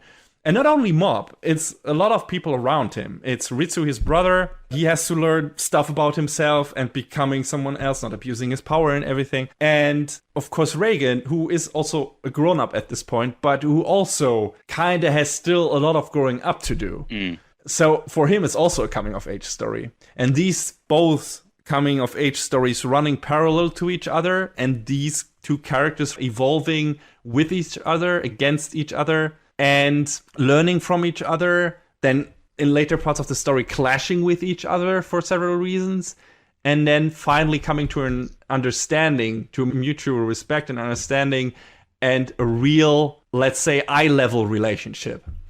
That was such a fucking rewarding, well-written moment that has such a strong emotional beat that, I don't know, I didn't expect from the show, and that I didn't get out of One Punch Man at any moment. There is no character relationship in that show that is so strong, that is so well built, that is so relatable, so likable, and so well written, in my opinion. One Punch Man is very focused on everything else, and Saitama trying to get to grips with life having not much more to offer to him, I guess. Because he has kind of reached everything. And all the characters around him more or less becoming stronger, I guess, like Genos. I don't know. One Punch Man is a weird beast, even more in its second season, because production values take a giant nosedive. But I watched One Punch Man mostly for its action and for its animation. And Mob Psycho, after the first couple of episodes, after I started to understand the characters, I watched more for the story. And on top of that, on top of all of that, you get the ridiculous animation. And I would say in some parts, Mob Psycho gets even more crazier than One Punch Man. Oh yeah, because it's fucking psychedelic as hell. Yeah, psychedelic as hell. It's a lot. The style is a lot more loose right from the get-go. Maybe you're like, no, I like more the clean-cut shonen, very shonen-y style of One Punch Man. I can understand it. I love that too. but I really come to love the very loose, cartoony style of Mob Psycho 100 that is closer to the actual webcomics that the creator did. And a lot of the characters look like blobs in a way. But that lends itself incredibly well to super kinetic, fluid, and wild and experimental animation. There's a lot of stuff in Mob Psycho 100 that I haven't really seen done or animated in that way in other shows. There are a lot of experimental stuff in one of the EDs, and some parts of the show you see like the stuff where they drew on glass and incorporated that in the show. Like these smear effects, these smear drawings that they did that on glass and then somehow scanned that in. And it's crazy shit. And that happens constantly in Mob Psycho 100. There's so much crazy shit happening. So many weird, like you said, psychedelic stuff when the psychic battle starts. And the final episodes of the second season are just a fucking action blast. It's ridiculous. Like there's so much crazy shit happening. And even that has an emotional rewarding core in a way.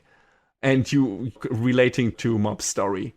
And that was an incredibly well done show. That was so fucking good from a story perspective, from a character arc perspective, and from an animation perspective. And I put it in my category for animation. I think Demon Slayer has the best combination of CG and traditional animation because, again, it's Ufotable, and this looks better than Fate Zero.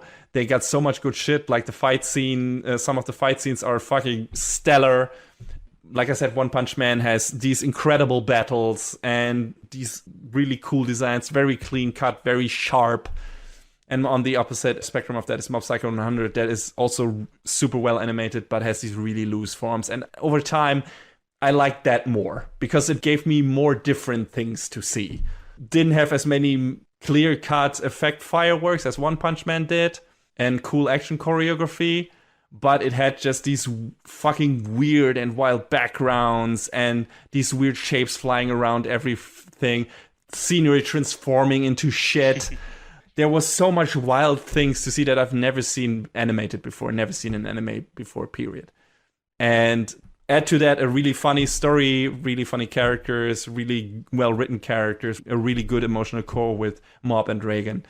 And yeah, it's just a banger show. It's so fucking good. Both seasons, and it's a really tight package. 2 short seasons, and you get a really good story from beginning to end out of it, with some great emotional beats, some great fights, and some great one-off episodes where they just do weird shit together and investigate some ghost stories or what have you, or just fuck around. It's a great show. It's fantastic. It's my favorite in terms of animation, but also one of my favorite anime period of the past decade. Most definitely. Both seasons are. And I think it's the same for you. Oh, yeah, definitely. Like I said, came out of nowhere, and I sort of wish I could experience it all over again for the first time. Oh, I am so envious of the people who still have that in front of them, who get to watch Mob Psycho 100 for the first time. It's such good shit. Speaking of good shit, John, I think you have one category left. I didn't know what to call this category, and I kind of waffled on what shows to put into it. But, you know, I feel like best spectacle, like most hype, I don't know.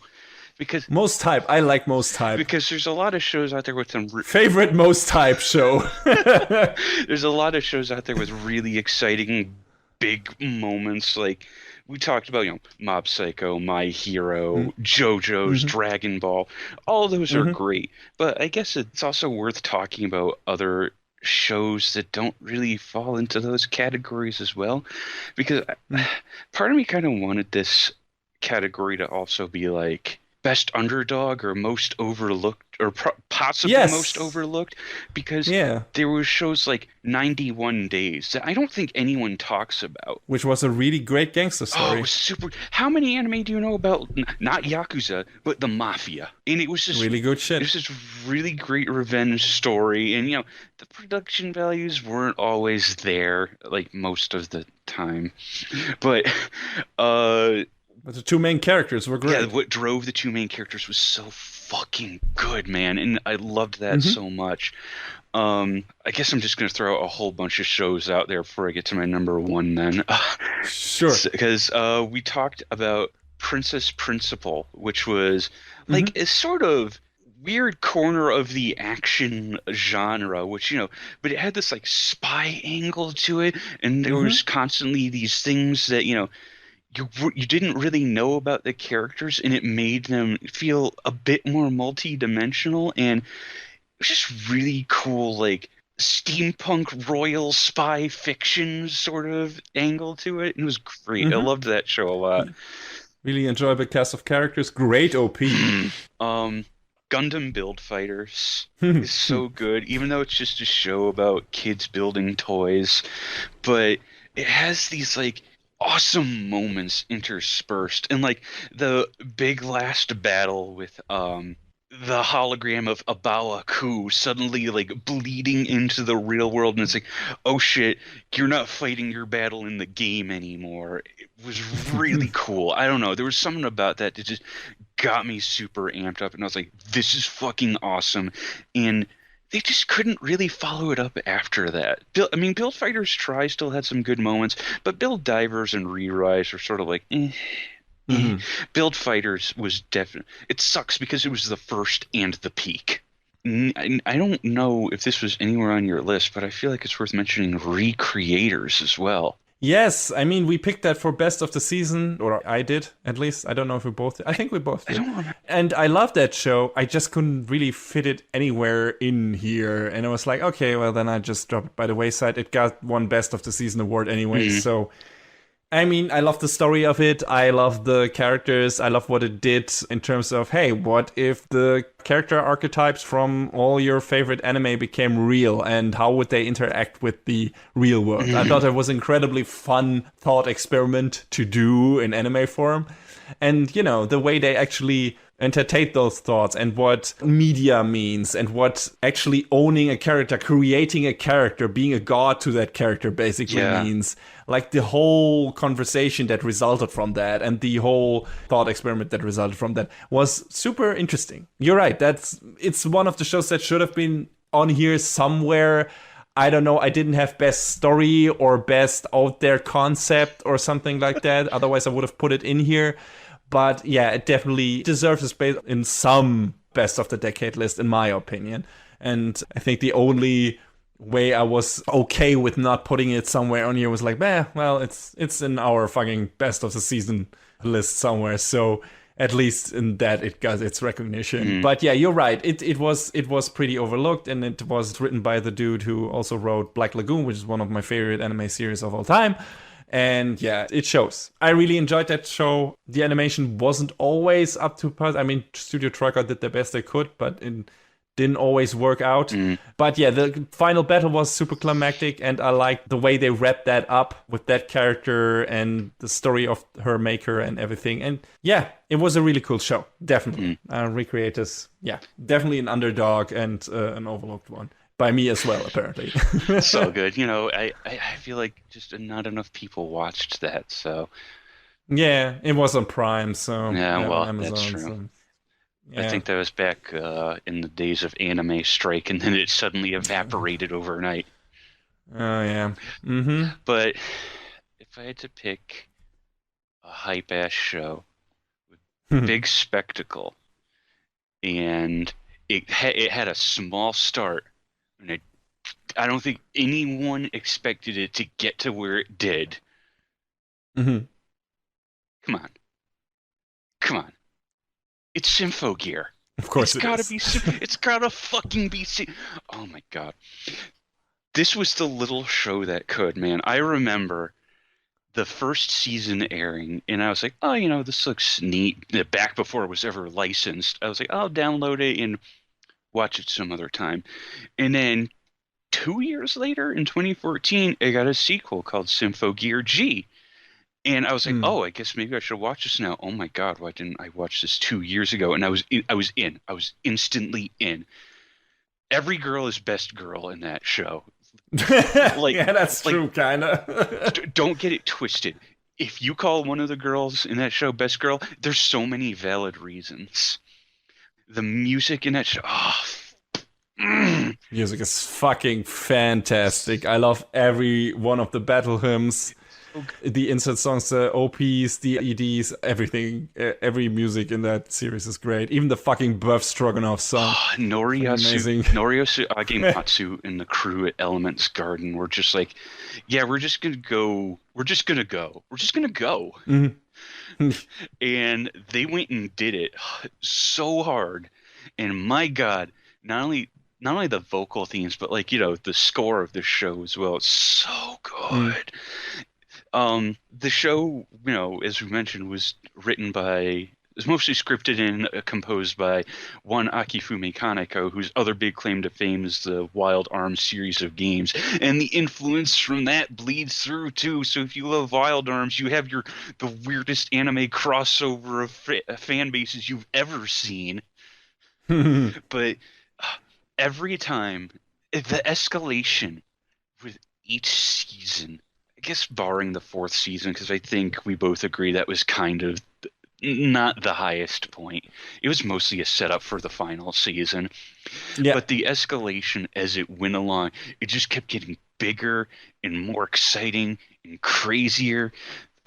When they introduced Maria, Kirika, and Shirabe in the second season, and the big square up between, what do you mean there's other people who can use the Sympho gear?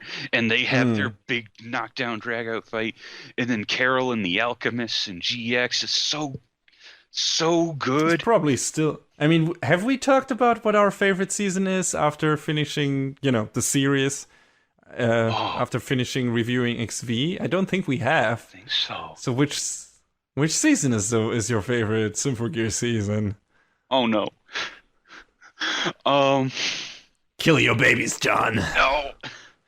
I think GX is super, super great. Agreed. But I don't know.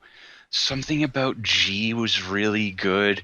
Like everything about that with they introduced all the new characters and it felt really good and organic, and they didn't let the cat.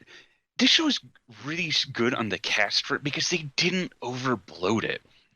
Because, they didn't introduce a whole lot of new characters in GX that stuck around. And same with AXZ. Adam and his crew, they were like, whatever, all right. They had some impact on XV, but as we went along, they were there and you thought about them, but you didn't have to think about them all the time, which, to me was like, hey, we're not constantly throwing 50 different characters at you. We're doing it in parts. So I feel like, that was the real strength of it, especially XV really was the everyone is here season. And it was the fuck, man, when the auto scorers came back and they helped Elf9 tap back into Carol's power, and God, fucking so good. Fuck it. I think XV is my big favorite. Oh. Speaking of XV, this was my runner-up for favorite long-running franchise that hasn't shit the bed. Because, this went for 5 seasons and, season 4 aside, which was still okay. It wasn't bad. It was just, okay, the other seasons were better. It's the same thing I said for My Hero Academia. But, yeah, it was like, XV was such a return to form and such a great finale with a few minor nitpicks, maybe. Yeah.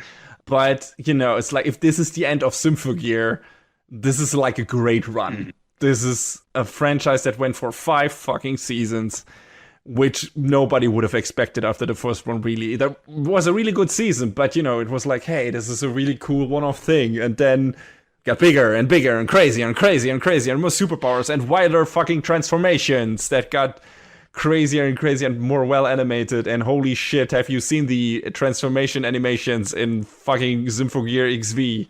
If you haven't seen them, you haven't lived. It's so good stuff. The spectacle, like you said, is fucking amazing. When the music hits on all cylinders, when the action hits on all cylinders, when all the characters work together and fuck up the noise or whatever other power user they fight against, it's such a great thing to watch.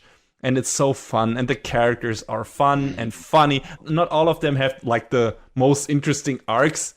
I would always say Shirabe and Kirika get like a bit short end of the stick here. Yeah. But they're still fun characters. They're just the maybe later comedic duo side couple thing more than having an actual. I mean, they do something with how they use their powers and everything, but it's not. They're not that super relevant to the later parts of the story. But everyone else kind of is, and I think especially the main character's arc, Hibiki's arc, is great. The stuff with her dad, the stuff with her girlfriend, and everything is really good. It's really fun for something that on the surface is a really simple action show.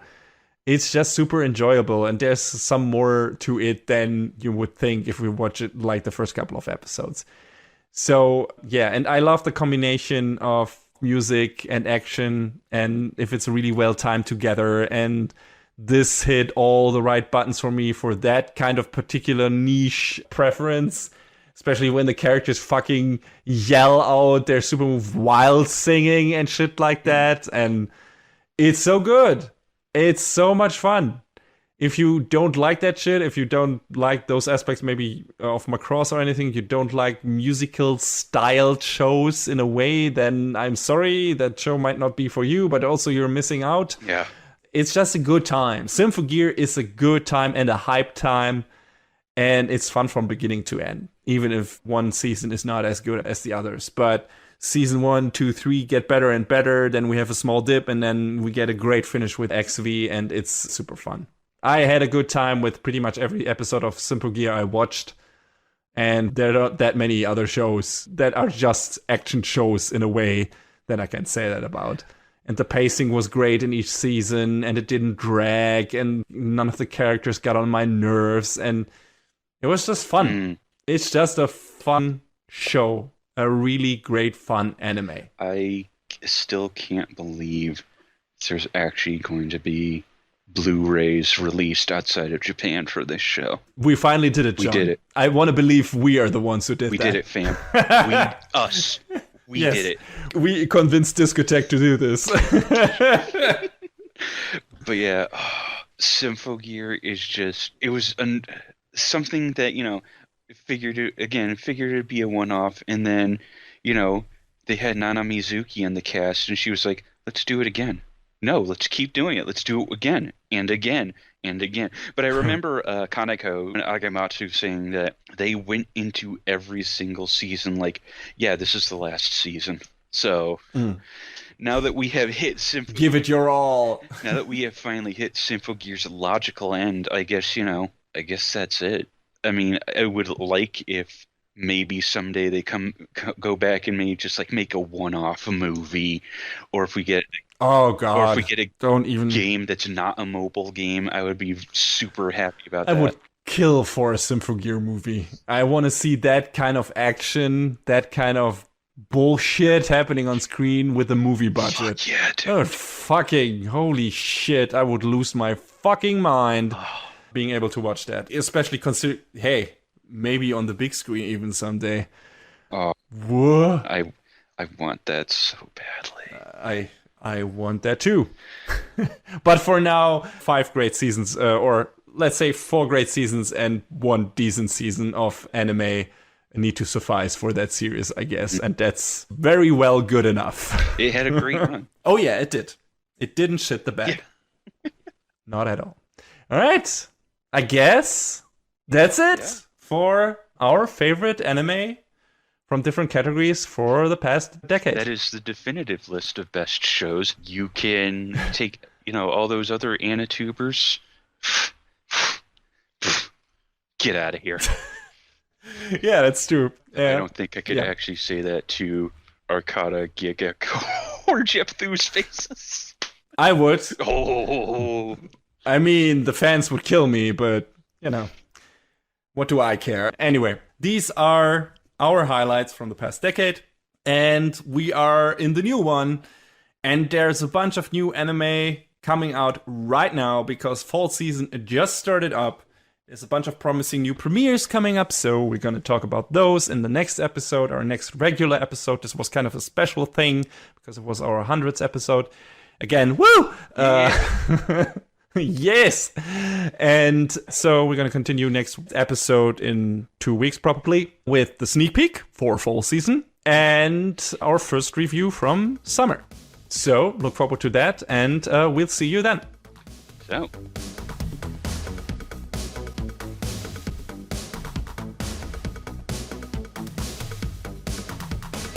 And that is a wrap on the 100th episode of Anime Brain Freeze. All the music in our shows from the Double Dragon Neon soundtrack by the amazing Jake Kaufman. Please go to vrt.bandcamp.com and check out his awesome work.